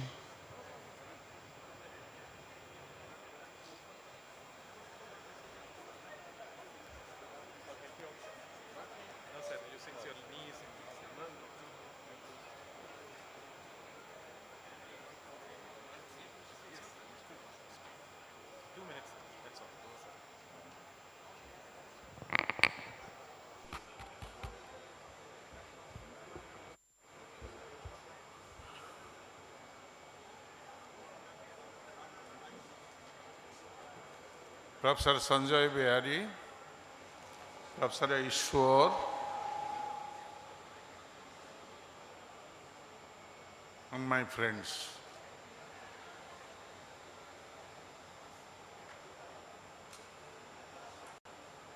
About the initiation of an oration in my honor was told to me for my surprise, first by Sanjay and then Ishwar. I was not sure whether I will be able to come and attend this magnificently arranged function in Trivandrum again. At the outset, I extend my apologies to my students and my colleagues who worked with me for being a very hard taskmaster for them. But I believed that this feeling of hard taskmasterly function was responsible for the development of this specialty in a different way as compared to other institutions in this country. I designed that initially you may have got involvement in various specialties of this neurosurgery, but you have to stick to a special procedure or procedures to develop the outcome of that specialty in neurosurgery. I was very strict about this. I remember on 2 occasions, one of my junior colleagues with some students came to me, "Sir, we want to also do some aneurysm." I told, "Yes, but you have to do certain things for the maintenance of the decorum and discipline in this specialty." I remember those hard days when I returned from abroad in 1979, March, April. There was an invitation from Dr. Balyathan, who was trying to build up the departments, particularly in 4 or 5 specialties. And the request was sent to Dr. Gulati, my teacher. This was told to me when the first workshop was being conducted by the great neurosurgeon Dr. S.W. Pia from Germany in All Indian Institute of Medical Sciences, assisted by Dr. Grote. I came to see this Sri Chitra Medical Center in May 1979 and joined this place as associate professor in June 1979. I remember those days, the very hard days. I was only left with, after George Mathu left, S.M. Pillai, who was a MS, doing his MNS studies, and Suresh Nair as a medical officer, Mohanlal before that as a medical officer, and subsequently Dr. S.N. Mathuria came and joined me here. He spent 1 year and went back to PGI Chandigarh. I remember the hard days when Bhattacharya came and joined me here, and he put very hard work to maintain the status of the department. I am grateful to you, Bhattacharya, for this.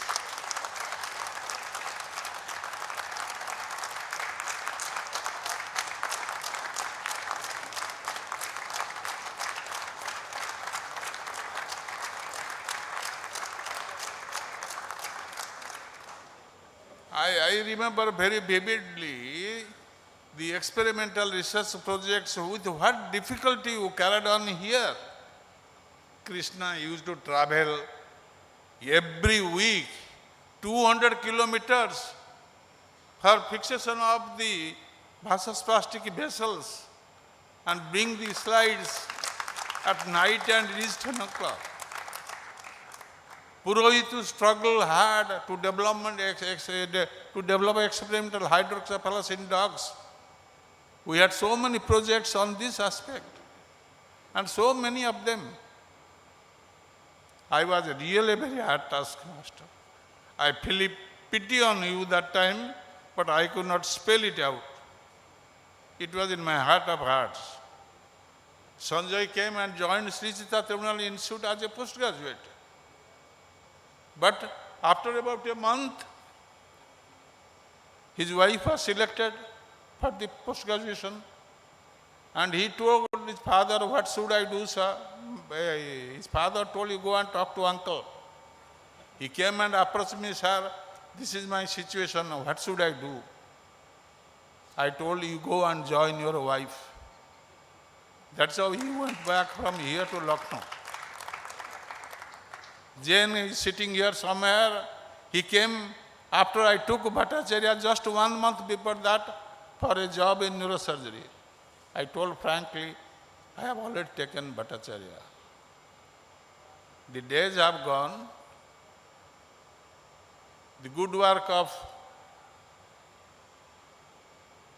where is my fellow?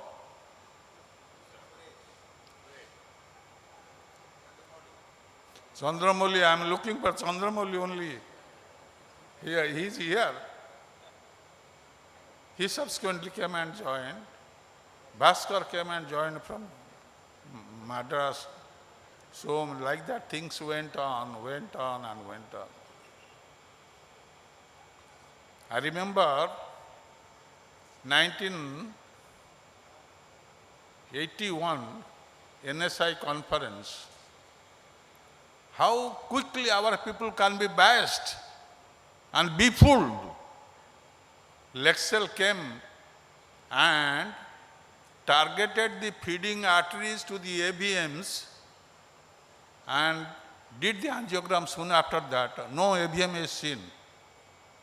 And that time I had a paper on cerebral ABMs, a surgical challenge. Everybody shouted, "It is no more a challenge, it is gone." I exactly told these words, "You fellows are fools." You repeat the angiogram after 6 months, you will see the same cerebral ABM is there. And it exactly so happened. Like that things went. With great difficulty, I got a CT scan, and the great man, Professor Theodore Rasmussen, director of Montreal Institute, came and inaugurated it. And we had also a satellite congress. We had a very vivid satellite congress after the World Congress in Delhi in 1989. All the known vascular surgeons all over the world, 56 countries, I wrote to them. And almost 90% of them people came here. And the result was so excellent that there is not a provision in the World Congress for the elected president to address the general body. That it was formalized, and Dr. Lindsay Simon was the elected president in Mexico World Congress in 1993. And we are all present there, a vast gathering, and he clearly told that we went to Delhi World Congress, but we learned much more from Trivandrum Satellite Congress than the World Congress. These were words of great satisfaction for me and for my colleagues. I am really proud and was so happy to see the papers presented today, and I will tell you, it is my people, my fellows are doing excellent work, and I treat them as my teacher. That is my motto, that is my message. Thank you all, thank you all, thank you all.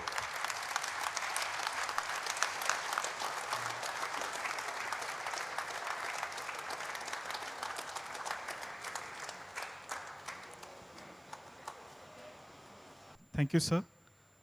Now, we have the unveiling of a souvenir, a magazine reminiscing the memories of all our alumni from the past and from the present. May I request our director, Dr. Sanjay Bihari, sir, to unveil the souvenir and hand it over to Dr. Rout.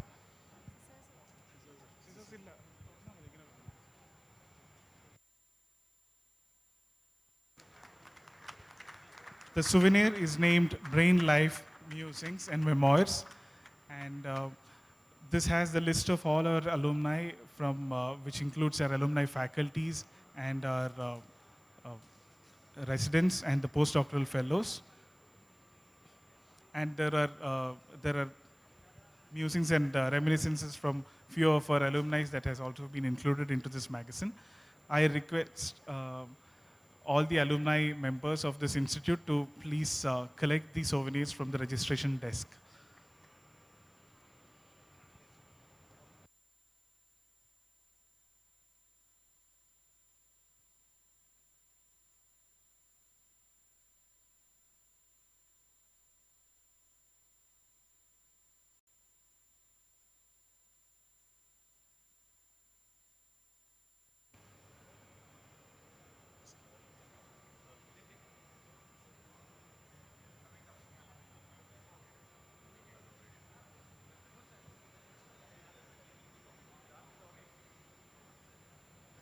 May I now ask the dignitaries to take your place on the audience and invite Professor George Vilnilam to introduce our orator for the first ever Professor Damodar Rout Oration.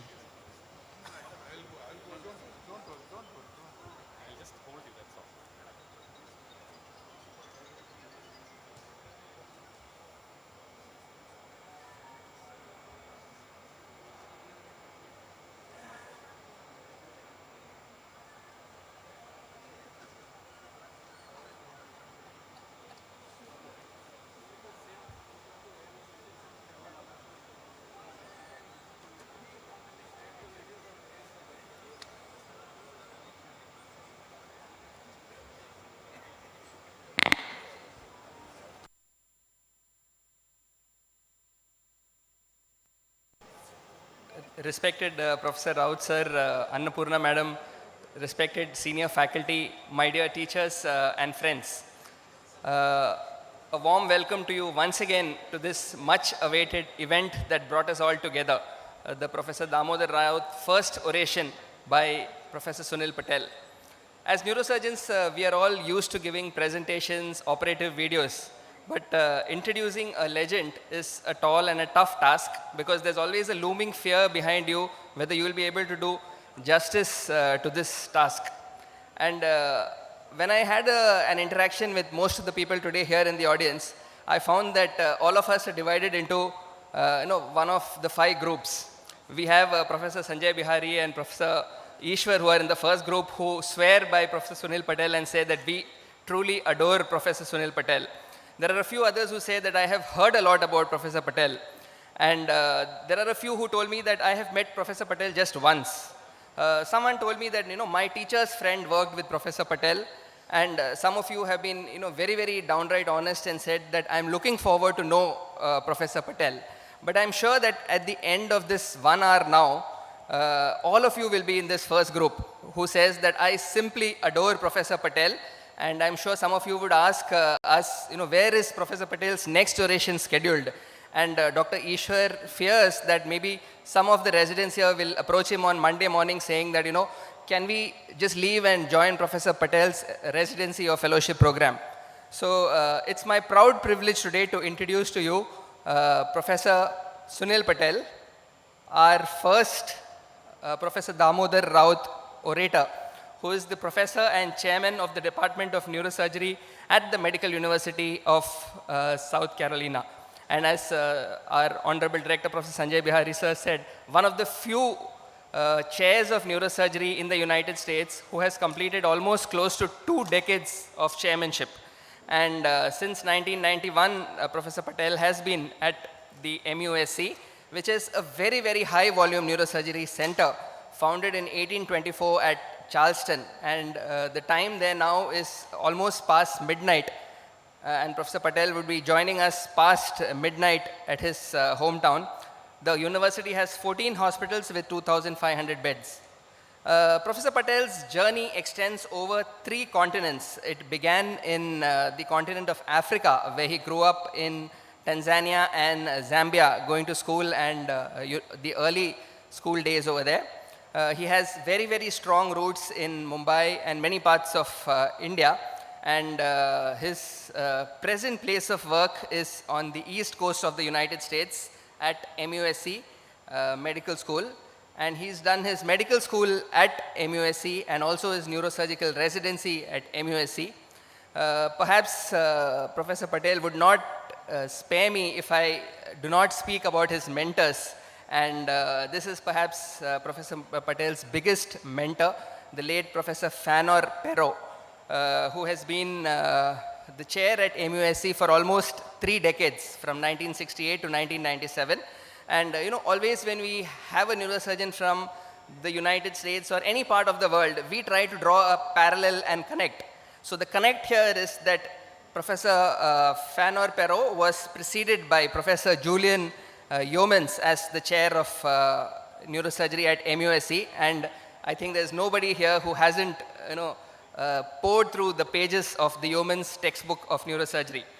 Professor Perot was also trained under Wilder Penfield, Cohn and Rasmussen, and that's where we have a connect again, because our center is one of the pioneering epilepsy and functional neurosurgery centers in our country. So indirectly, we have learned through all these mentors, and here is the indirect connection that's going to come through and bonded even stronger at the end of this oration.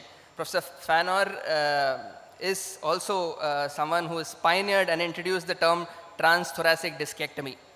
Other mentors of Professor Patel have been where he did his fellowship program, Professor Peter Janetta at Pittsburgh, who taught us about microvascular decompression in trigeminal neuralgia. And all of us, especially Professor Suresh Nair and Professor Sanjay Bihari, and many of us have got a very deep connection with his other mentor, Professor Kenichiro Sugita, who was a pioneer vascular surgeon at Nagoya, and all of us are very familiar with Sugita's clips, which Jayanand has been speaking about incessantly. And these are the three mentors who preceded Professor Patel. Fanor Pero, before Professor Pero, Julian Yeomans, and just after Professor Pero was Stephen Haynes, from whom Professor Patel took over the chairmanship of the program. So now is Professor Patel's time, as Usain Bolt says, that a lot of legends, a lot of people have come before me, but this is my time. So Professor Patel is not just a mentor and leader in the true sense of the word, but much beyond that. He's been the chair since 2003. He's the person who conceptualized an integrated neurosciences program at MUSC by merging neurosurgery, neurology, and basic sciences together. They have a single department now with a single chair, a clinical chair as well as the research chair, and the clinical chair is our first orator, Professor Patel. The philosophy of work there has always been inspired by Cushing and Penfield, the philosophy of dual, both clinical work and research and clinical service, introduced by the founding fathers at MUSC. And his other key achievements run into almost 40 to 50 pages and can be an oration by themselves. And the very, very key achievement of Professor Patel, which most of his residents and fellows talk about very fondly, and some of them have interacted with me, telling me that under Professor's chairmanship, Dr. Raymond Turner and Alex Piota were recruited from Cleveland Clinic to work with the MUSC neuroradiologists, Turk and Chowdhury, to develop the endovascular neurosurgery program. So what deserves great applause is that here is a neurosurgeon who is not really trained in endovascular neurosurgery, who started an endovascular neurosurgery program and ensures that everybody who does endovascular neurosurgery continues to remain under the Department of Neurosurgery. This is what probably everybody in MUSC considers as one of the most spectacular achievements of Professor Patel. This is the second highest NIH-funded neurosurgery department in the US. He's not just a teacher. This is a photograph with one of his residents, Dr. Mithun Satur, who has given me a lot of fond memories about Professor Patel. And he's not just a friend, philosopher, and inspiration and a go-to man for his residents. He's absolutely humble, down to earth. And the departmental mantra has always been the art of patient care is actually caring for the patient. So his actions often speak louder than words, as Professor Sanjay Bihari sir said that he's a man with a golden surgical touch. He has no wasted surgical efforts. If you require 4 steps to complete a surgical task, he tries to get it in 2 or 2.5 steps. Not a single move is wasted. Economy of surgical effort is what he is known for at MUSC. He's very busy. He has 4 to 5 cases lined up every day. He is super skilled, that is how his residents put it. And some areas of his interests are pineal cysts. He is a worldwide referral center for Ehlers-Danlos syndrome. Some of us would have probably just read about it while preparing for quizzes, but he specializes in occipito-cervical fusion for patients with Ehlers-Danlos syndromes. Some of his other areas of interest are medullary syndromes, T-third cord. He's got ongoing research which is stretched about a plethora of fields, right from glioblastomas, some developing molecules in the treatment of glioblastoma, something to do with artificial intelligence and quantum calculations, which are probably very difficult for biologists and neurosurgeons to conceive. He is also doing some pioneering work on neurovascular conflict in the treatment of essential hypertension. So he's published over 70 peer-reviewed articles in prestigious journals, 120 plus publications, and he is quintessentially a very nice family man, married to Sadhna Patel, who is a taxation expert and a world-renowned chartered accountant. There's another term they use for that in the United States. His son is doing an orthodontics residency program, almost on the verge of completion. His daughter is training to be a physician assistant. And some of you probably who have visited MUSC might have been lucky enough to savor the dishes prepared by Professor Patel. He loves old Hindi songs, and maybe someday, if you are lucky, when he retires from neurosurgery, you might be able to be a passenger in a plane flown by Professor Patel. So, all of you would be now trying to guess what would be a man of many hats, what would be his oration topic. So, the clue to the oration topic lies in his name itself, Professor Sunil Jayavant Patel. So, Sunil stands for, deep dark blue diamond, which was held by Lord Vishnu. Jayavant stands for victory, and Patel means somebody who owns or holds a piece of land. So, what is the topic of oration? The clue lies here. So, deep dark blue is the Venus confluence, great veins in the pineal region. Victory is, because of his superb surgical results in his surgical series. And Patel actually tells you that, he holds a sway over his favorite surgical land or terrain, which is the pineal region. The topic for our oration by Professor Patel is on a very, very unexplored topic which is naive to all of us, but it's a very nice area for him, an area where he has developed great expertise. Pineal gland cyst, the mystery, a syndrome, the story of melatonin. So Professor Patel, due to some travel document issues, was not able to be with us today in flesh and blood, but just across the computer screen, he'll be there with us, interacting with us, giving us the first ever Professor Damodar Rout Oration. Ladies and gentlemen, my dear teachers and friends, let me introduce to you the accomplished yet unassuming, the super skilled yet extremely grounded, a legend, Professor Sunil Patel. Thank you.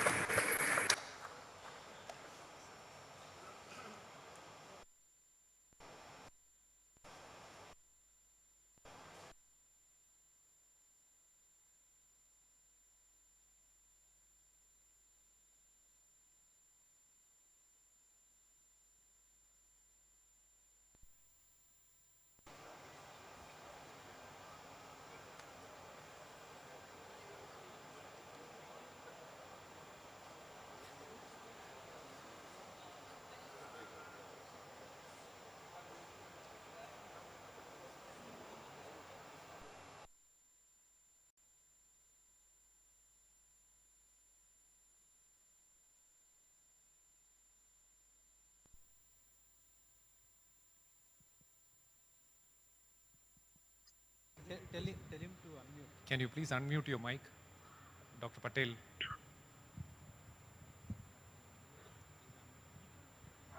Yeah, and his present place of work is on the east coast of the United States at MUSC Medical School, and he's done his medical school at MUSC and also his neurosurgical residency at MUSC. Perhaps Professor Patel would not spare me if I do not speak about his mentors, and this is perhaps.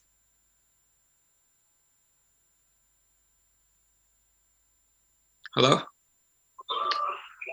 Sir, you can start speaking, sir. You're already on the screen. Dr. Patel, you're heard. Can you hear me? Yeah, loud and clear. Yeah. Yes, sir. Yes, sir. You can hear me, right? Yes, sir. We can hear you, sir. Okay.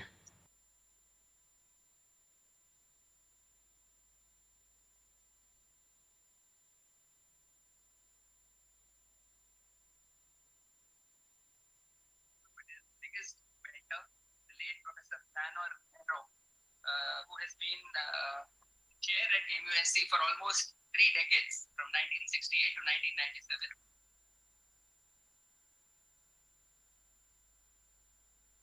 Hello? Sir, YouTube is a bit delayed. You can start speaking, sir. Oh, there's a delay. Okay.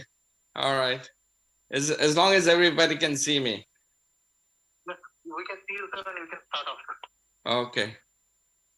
Well,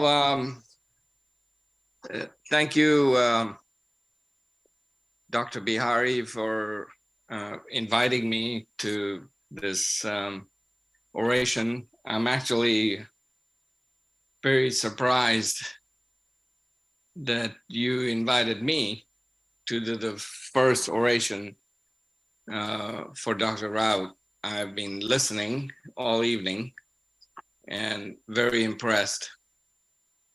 I'm a nobody. And as your introduction was given for me, I realized that bigger things have happened in India than happened with me. So I'm going to, I'm going to talk about a topic that has bothered me. It's the pineal gland cyst. Neurosurgeons have the ability to get into the brain. I began my journey several decades ago because I was interested in the brain, not in neurosurgery, but just how the brain works. And the pineal gland was always a mystery for me. In the years past, it was just an entity that I didn't understand. And so now I'm going to bore all of you who are doing these skull-based tumors and aneurysm surgeries with something in the brain that I have and I'm mesmerized with. Is it a syndrome? And my journey. So here it is, my journey. Prior to 2012, all my patients were told by me that your pineal cyst is asymptomatic. Patient CM comes to see me in March of 2012. Now you have to realize I was taught by Dr. Perot as I was introduced. And he was all about patient care. Even though he was training me to be a neurosurgeon, he said that the patients are first and foremost. Listen to them. Patient CM was a 47-year-old female who had a 4-year history of debilitating headaches, episodic blurry vision, and debilitating insomnia. She couldn't sleep. She also described brain fog, periods when she couldn't think straight. She had word-finding difficulty, short-term memory issues, unable to work as a pharmacist, and unable to manage her children and do activities of daily living. She had failed all medications for headaches. Neurology and my esteemed colleagues in neuro-ophthalmology couldn't figure out any deficits. Her psychiatry workup was negative, except for unexplained anxiety. She was married, 2 children, seemed to be happy home, and even though a pharmacist, not a drug abuser, but she had to quit her work. This concerned me as a neurosurgeon, because prior to being a neurosurgeon, I'm a doctor, and I have to worry, and I have to care for these people. Neuroimaging showed a pineal cyst. Everybody here in the audience has probably heard about pineal cyst, and we poo-poo it. The cyst had various characteristics, and you all have seen that. You know, cysts with a little enhancement, large, compressing the tectum, but no hydrocephalus. What do I do? The classical teachings were vertical gaze palsy, diplopia, hydrocephalus, solid component of the tumor, suspected tumor, or if there's growth, you take it out. But she had none of that. So I took it out. I had a variety of approaches, and Dr. Rout and Dr. Bihari and Dr. Eastwer and all the experts in the audience would say that, yeah, these are the various approach, but I used the green one. I went transtentorial because it was the easiest way to get to this for me. I took that out. The obvious problems were the anatomy. The vein of Galen internal cerebral veins, etc., etc. And I do a lot of pineal tumor surgery here. So this is a no-brainer for me. And I told the patient, I said, look, a lot of risks. This is a pineal cyst. This is asymptomatic, but I'll take it out. I did it through a supratentorial approach, transtentorial, and took the cyst out. And I positioned her this way. Most of you would agree that this is a way to do it. I did a lumbar puncture on her.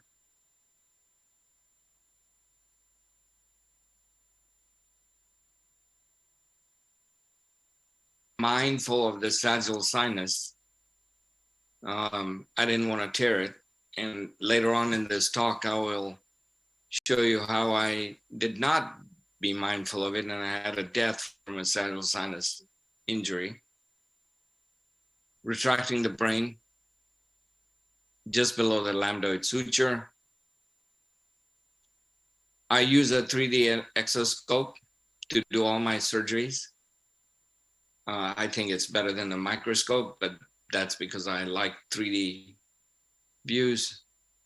And I'll share with you this video of the approach. So this is a craniotomy, left side down.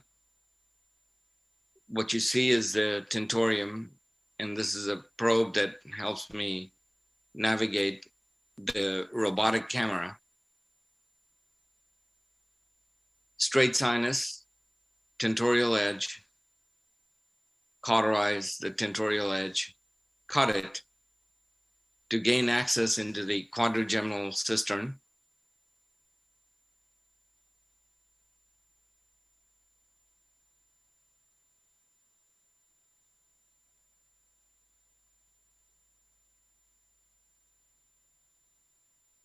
A special knife to cut the tentorium. This is something that we designed here.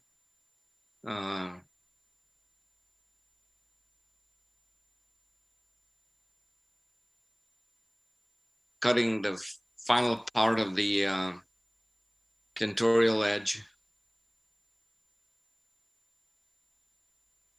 And that gives me exposure all the way up to the straight sinus of the quadrigeminal cistern. This is the first case that I did of a pineal cyst. I didn't know what I was doing. I'd removed pineal tumors this way. Again, the anatomy, straight sinus, tentorium, etc., opening the cistern. And I am sure most of you have done this, given the talent of the audience. This is a no-brainer.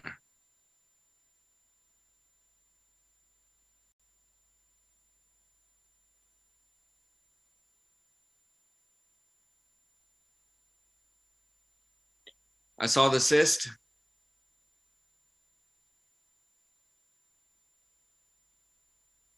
The arterial anatomy. And the next thing was to elevate it off of the tectum of the midbrain.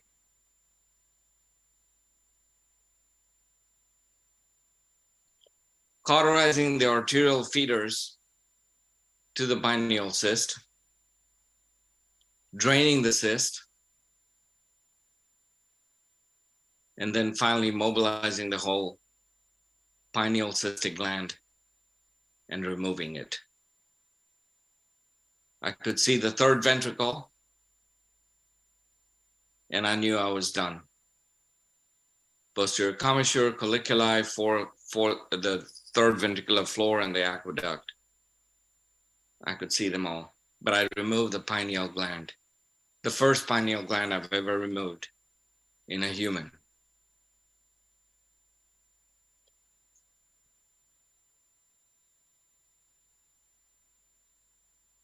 This surgery I did in 2012, I had a post-op surprise. 10 days after the surgery, she came to clinic and all her headaches had resolved. I didn't believe it. Her cognitive issues had improved. Her blurry vision and episodic problems that she had with her vision, she had no more. Christmas of that year, she was back to her pharmacy. She sent me a Christmas card with a picture of her.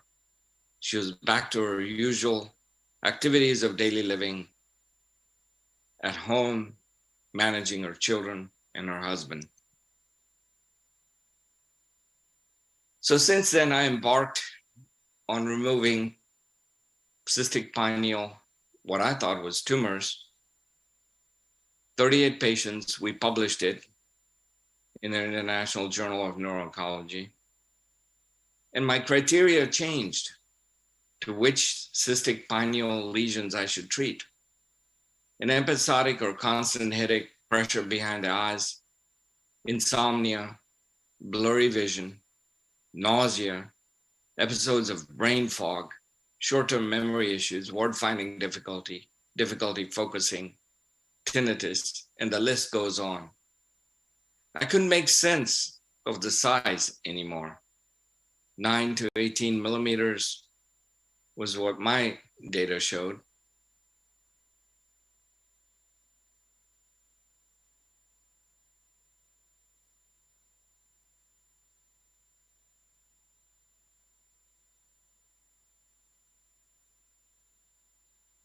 I looked at the data on these patients, and most all their symptoms had improved. Headaches, visual disturbance, cognitive issues, nausea, memory issues, and some really strange ones, photophobia, phonophobia. I couldn't make sense of this. So I started looking in the literature, and I wasn't the first, as is always the case. One is never the first. Charlie Teo had already published a paper in 2015 where he talked about pineal cyst resection in the absence of ventriculomegaly and Pernow syndrome clinical outcomes.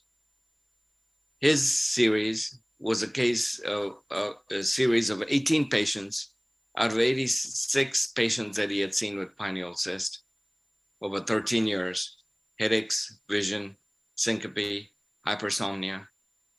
And his hypothesis was that this was intermittent CSF obstruction. Again, no correlation with size, 9 to 22 millimeters. 94% of these patients improved. He was shocked. I called him, I talked to him, and he says, I don't know what to make of this. More publications come out from Teo's group, also showing improvement after removing cystic pineal glands. There was a Helsinki paper, 60 patients, 97 to 2015. Indications were not concrete. They talked about their approach, and all this was a pineal cyst. Another paper by Schroeder from Germany, same thing, 43 patients. So the list is endless about this entity called a pineal cystic gland. What's going on? Now, Dr. Behari and all the audience, do you know who this man is? And to the person who gets the right answer, buy him a drink. What's going on? I was hooked. This is a skull x-ray of a patient that I treated with trauma. This is a fishing hook. So I started looking at the histology and the pathology. What's going on? What is different? A is the histology of the patient that I did the first case. B, next to it, on the right, is her pathology. And C is other pathology that are removed. My pathologies were shocked. They said, are you removing pineocytomas or just a degenerative gland? I didn't know. So then, what is it? Why is the pineal gland expand like this in cystic formation and cause these symptoms? And you know, I was taught by Dr. Pro, just like Dr. Rout taught his residents, when you can't explain something, you've got to research it. You've got to figure it out. What is it? How is this gland become pathologic? Is it some sort of pineal apoplexy? Is it a sequestration of the pineal recess? And I'll go into that. So I'm going to bore you for the next half an hour with what I've learned about the pineal gland. Charlie Teo proposed that maybe this is intermittent obstruction of the aqueduct, but it's not. After having done as many cases I've done, I can tell you that it's not an expansile mass. It's very soft. There's no way that the aqueduct would be compressed, even though this paper alludes to the fact that maybe it's intermittent compression of the aqueduct. How do you explain cognitive issues with that? So now the meat of the matter. This is a gland. And we will go today through mythology to philosophy to physiology of the pineal gland. What is the epidemiology of the pineal cyst? And I'm going to propose that there is truly a pineal syndrome. This is a cyst. Most of you look at that and say, okay, not a tumor, leave it alone, you're crazy. In autopsy studies, we know that 4% of humans have a cystic enlargement of the pineal gland. MRI studies, same, almost 2.3%. What's very curious is that there's a female predominance. In the audience, all those who are female, look out. There's a young age predominance on the left, and as you see, a female predominance on the right slide. The pineal gland. What is this gland? Is it the sixth chakra, the third eye, a seeing chakra, which is described as a entity that helps you pattern recognize? I'm Hindu, so I had to look into Hindu literature. Obviously, Hindus have written about a lot of things about the body. Galen is ascribed to be the one who first named this gland, the pineal gland, glandula pinealis. It wasn't given a Greek thing. It was not called a conarion. But because it was shaped and resembled the nuts of a pine, Pinus pinea. But Galen thought that like all of the glands, this had to do something with supporting blood vessels. Couldn't come up with anything. And as of most of you know, that Galen was all into human vasculature. A worm-like part of the brain that controls flow of the animal spirit between the middle and the posterior ventricle. Gusta ibn Luca, 864 CE. Lot of myths around the pineal gland. What is the pineal gland? You look up, it opens the third and fourth ventricle. Here it's 2 and 3. You look down, it closes off the spirits. Look up, raises, opens everything up, and connects the memory center and the thinking center. Avicenna was an Iranian scientist who thought that the soul lives somewhere in the ventricular system. Remember, in those days, we were all trying to figure out the source of the soul, and the only unexplained gland was the pineal. The only unexplained system in the brain was the ventricular system. Descartes finally put it and made this bold statement that the pineal gland is the anatomical structure of the seat of the soul. Is it? I don't know. I really don't know. He thought it was such because it was midline. It was the only single and mobile organ in the body, and therefore it had to be the seat of the soul. You know, you could say anything in those days. What about embryologic development? I found out through my studies in the past 5 years that the embryologic development of the pineal gland is the same in all animals. It's simply an evagination of the neuroepithelium, the dorsum of the third ventricle, diencephalon. How is it innervated? It's a vesicle of the back of the third ventricle. In mammals, it's sympathetically innervated, ultimately by the superior cervical ganglion. Histology is 95% pineal sites, some astrocytes and phagocytes, which all nervous system has. What's most interesting is that in lower animals, it has photosensitive properties, while this property is lost in higher vertebrates, like humans. A little bit on the embryology. The red circled one is who we are as humans, mammals. The pineal gland has a function in lower vertebrates and non-vertebrates. And C, and the one on the right at the bottom, and the pineal lumen in sauropsids. It's interesting that this gland in humans has evolved into dysfunction or non-function. A lot of stories in lower vertebrates and invertebrates that this is actually the third eye.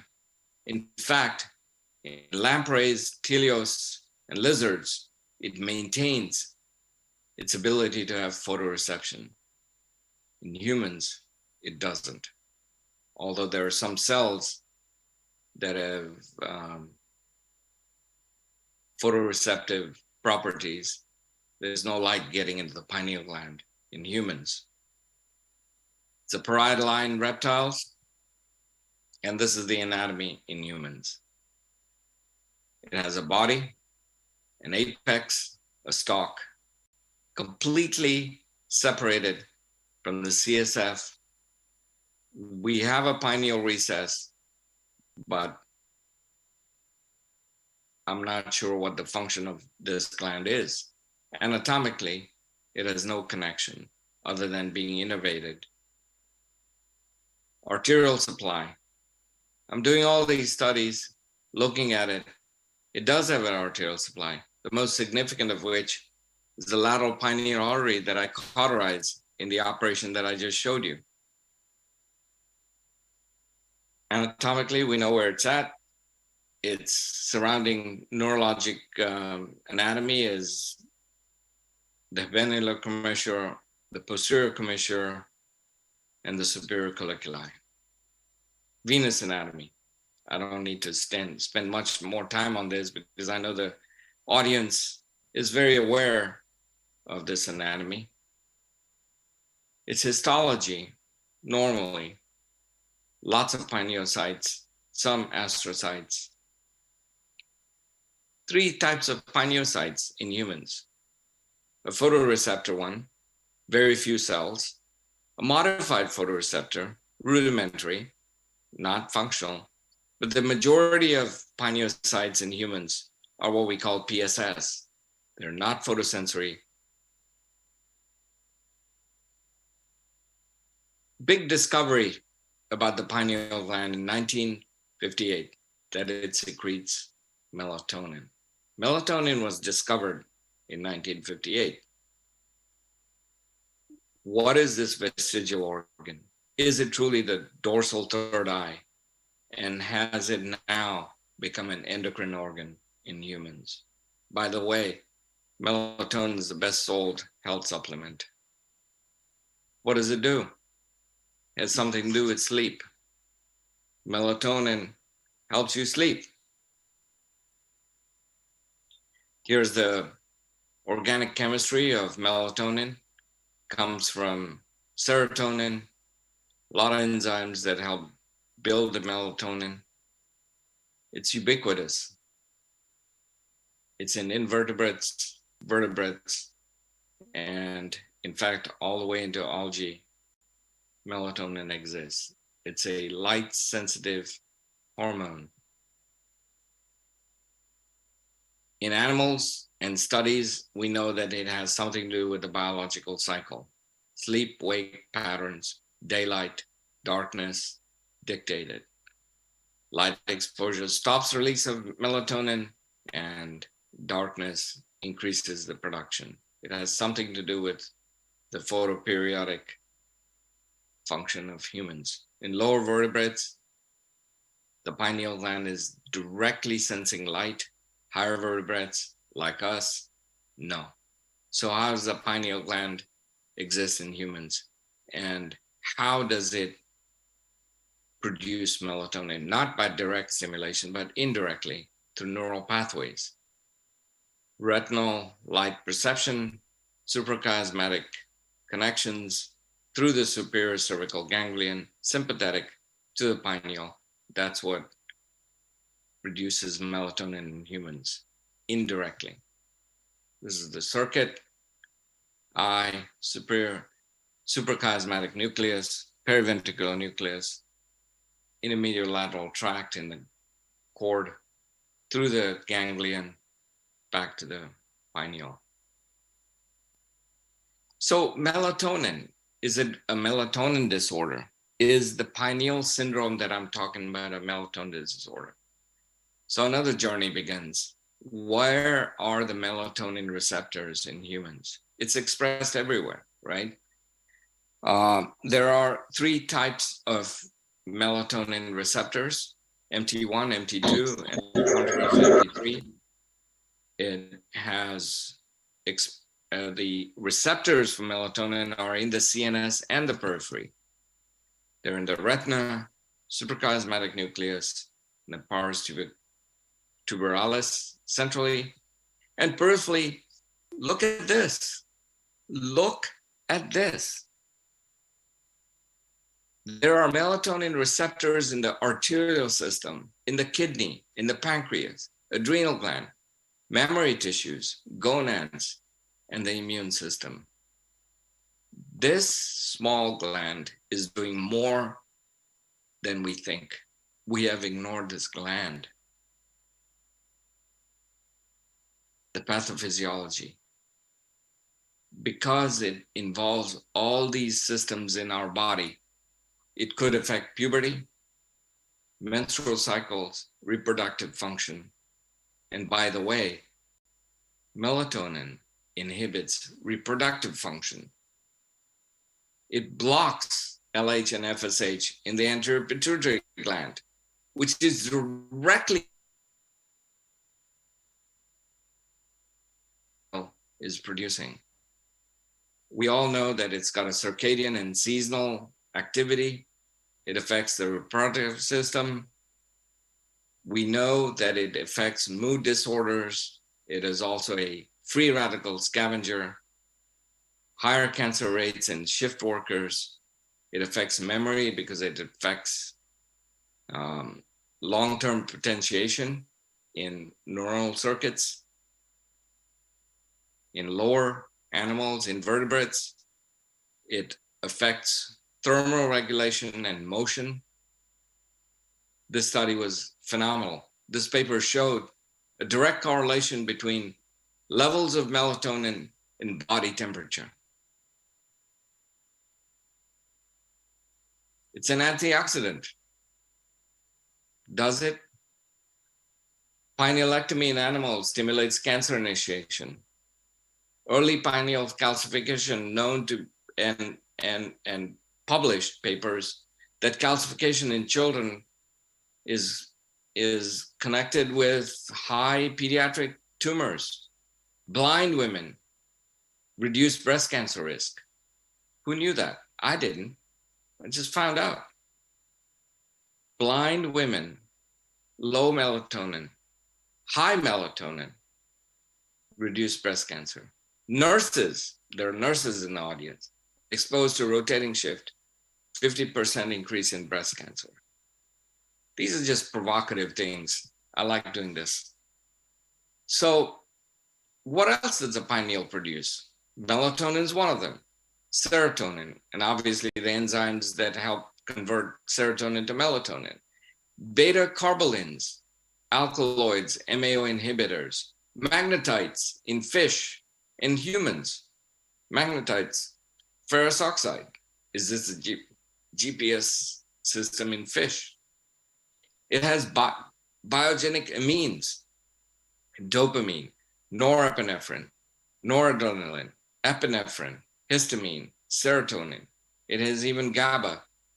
And the most surprising thing was it also has a hallucinogen in the gland, in human glands, dimethyltryptamine.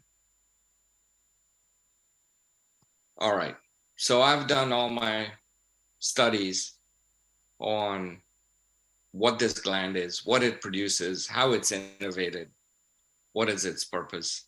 And ongoing from 2012, I've now done 189 cases of removing this gland in patients who have newly described symptoms. What are the results? First 100 cases, 2012, 2021. What's most curious is most were female, 94 female, 6 males. Age range, 17 to 64. Symptom period, 12 years to 6 months. What's most curious about this is all their symptoms were acute onset, began with a headache that most people would ignore. Not only that, but in the first 100 cases, almost all their headaches resolved, 96%. Cognitive improvement, over 90%. Sleep disorder resolved, and 3/4+ patients returned back to work after removing their cyst. I did have complications. One death. I wasn't mindful of the sagittal sinus. The anatomy of the sagittal sinus, as most of you know, is variable. And I thought I had the whole sinus exposed, but the other dominant part of it bifurcating into the transverse sinus, I missed. I tore it, and the patient ultimately died. I've had 3 infections.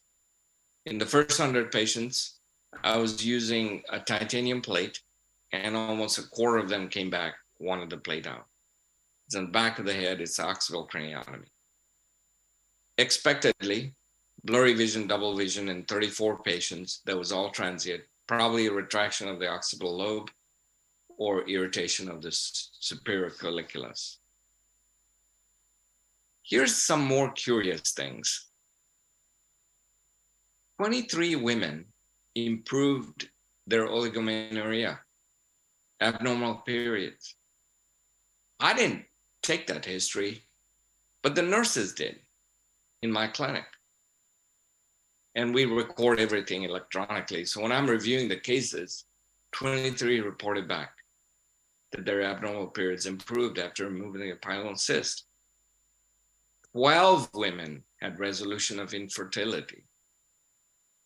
7 patients, 6 female, 1 male, had resolution of their thyroid dysfunction. What's going on? My colleague, Dr. Infinger, did 20 cases of children at MUSC, here where I am. Children are considered 17 and less. I did 3 of the cases. Children with headaches, visual disturbance, cognitive issues, bobblehead, failure to thrive, vomiting. I would like you to record that in your mind as you're taking histories of children less than 17 with these symptoms and that they have a pineal cyst. So what am I doing? What are my conclusions here? The pineal cystic gland is a pathology. Do not ignore it. It is not asymptomatic. It is symptomatic. How do I explain that there are cystic pineal glands in patients that are asymptomatic? I don't know. But suddenly this organ, phylogenetically, that's supposed to not exist in humans, has become functional. There's some hormonal things that it is doing. The outcomes are clear that in symptomatic patients, and these criteria have improved. Those of you who choose to read the papers that I've presented will realize that there are symptomatic cases of pineal gland, and more studies need to be done. I have questions, and I have planned these studies. We're embarking on a study to do proteomics on the tissue that are removed, RNA sequencing, and probably do a better history record. This pineal gland in humans is a master endocrine organ. It cannot be ignored. Much like when Cushing discovered that the pituitary gland was a source of Cushing's syndrome and therefore Cushing's disease, perhaps the pineal gland is such a gland. Back to this slide, the answer is Santiago Ramon y Cajal. The brain is the world consisting of unexplored continents and great stretches of unknown territories. You all in the audience who are neurosurgeons, there's a lot undiscovered in this organ. While we remove tumors, we clip aneurysms, we do great things for patients, all wonderful things. Remember that we need to understand this organ. It is mysterious, and unless we ask the question, every time you open a head, have a question, not about the pathology, but about the function of the brain. That's how I became a neurosurgeon. I want to acknowledge people here, my residents. Why? They are the ultimate learners. They're the ones who ask me questions. And that's pushing me to be the academic neurosurgeon that I am. The operating room staff, neuroanesthesiologists, all our clinical staff, the APPs and CMAs, technology has helped. I put down synaptive 3D exoscope. Microscopes have helped. Norris lab, which is my molecular lab, Dr. Norris is helping me sort the pineal issue. I want to acknowledge them because it's a partnership, it's a collaboration. This is how we answer questions, much like Penfield did, Cushing did, Dr. Rout did, Dr. Bihari did. We have to continue to ask questions as neurosurgeons. Then only we will feel fulfillment in our journey. Thank you. And finally, I'm sorry that I could not make it to India. Another story, went to the airport, couldn't board the plane, a glitch in my visa, but still I'm honored, and I will definitely, Dr. Easwar, visit Trivandrum. Your institute is formidable. We'll talk more. Thank you very much.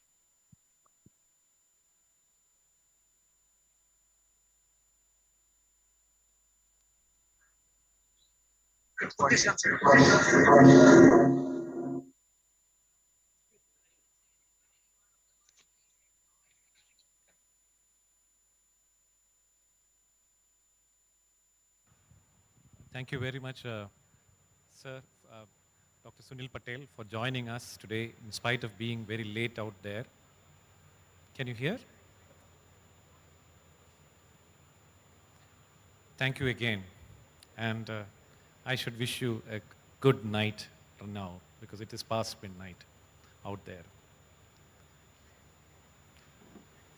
That's it. No, it's time. Thank you, sir. Now we are coming to the conclusion of the session. May I invite Professor Krishna Kumar, Associate Superintendent of Sri Chitra Tirunal, to deliver the word of thanks speech.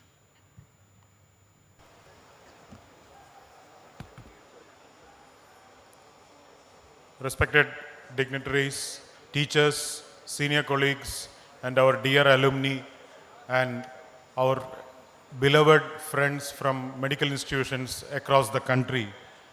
It is our privilege and pride that we could embark on this series of orations, the first of its kind being held today.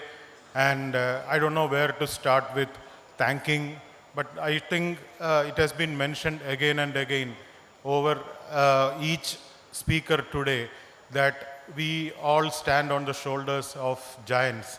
And I think above all, the giant is amongst us. And I think all of us wholeheartedly thank you, Professor Damodar Rout and Dr. Annapurna Rout, for gracing us with your presence here, sir. That gives us so much positive energy that all of us are so proud of your achievements and what you built as propagated all over the country. Thank you so much, sir.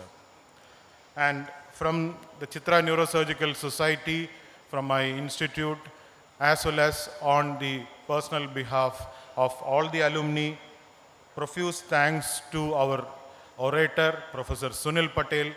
Despite having so much hiccups, as has been illustrated now, he finally delivered, I think, one of the best orations we have ever listened to. Thank you so much. And I was considering the time zone differences between our country and the United States. Any event like this is not possible without proper patronage and mentorship. And from the Chitra Neurosurgical Society, I think words are not enough to thank you, our beloved director, Professor Sanjay Bihari, who is the strength behind all this show. Thank you so much, sir. Thank you. And as been taught in our school days that the stability is always obtained by the tripod. It cannot stand on to it. It has to be a tripod. And the tripod for our department, where have been our mentors, Professor R.N. Bhattacharya, Professor Suresh Nair, and Professor B.K. Mishra. So may I take this opportunity, representing all of you, to thank Professor Bhattacharya, Professor Suresh Nair, and Professor Mishra, who wholeheartedly built up this department under the able leadership of Professor Damodar Rout. And the vote of thanks never ends without mentioning the cooperation, the willingness, considering that a national event of a neurosurgical society is happening in India, in another place. A regional meeting is held in the western part of India. Despite that, this august audience with stalwarts, if I name them, I think I will encroach upon everybody's lunchtime. But 58 stalwarts are here to educate our residents, our trainees, our juniors, and bless us with their presence. Profuse thanks to each and every one of you. Pardon me for not naming each faculty who have already enlightened us and going to enlighten us. The journey is still continuing till tomorrow afternoon. The administration part of this, the execution part of this program, as well as the finer details were chalked out with the help of so many advices from our senior colleagues in other institutes as well as other departments of my institute. I profusely thank them in this occasion. As well as, I think it was mentioned before that when a marriage is happening in your house, you need not give invitation letters to everyone. So this was taken, the moment we invite, they are here. So thank you so much. And the known figures, the known faces you have seen, but please bear in mind that there are so many unseen faces who have been working tirelessly. I think tomorrow may be the occasion to thank them, but I think it would be not be right on my part if I don't thank the entire team. And I'm sure you are quite happy with the result of what they have been working on for the past 1.5 months. Thank you so much. And not but last, it's not the last, but we have got support from various sponsors. We should not be forgetting them, that they are contributing to this event in a significant way, as well as our alumni who have wholeheartedly supported us in organizing this. So I'm not naming them, it is all there. So thanks, and thanks once again for the hotel staff, the audiovisual team, the innumerable number of helping hands in the transport team, and the IT support. Thank you so much, and may I end with thanking you once and all that the show will go on, and wish you a very pleasant stay in Trivandrum. Thank you. Thank you, sir. Now we come to the end of this session. May I invite all of you to the first floor of the hotel for the lunch session. And people who have not been able to collect the lunch coupons may kindly collect it from the registration desk in the front. There are 2 approaches to the lunch area in the first floor.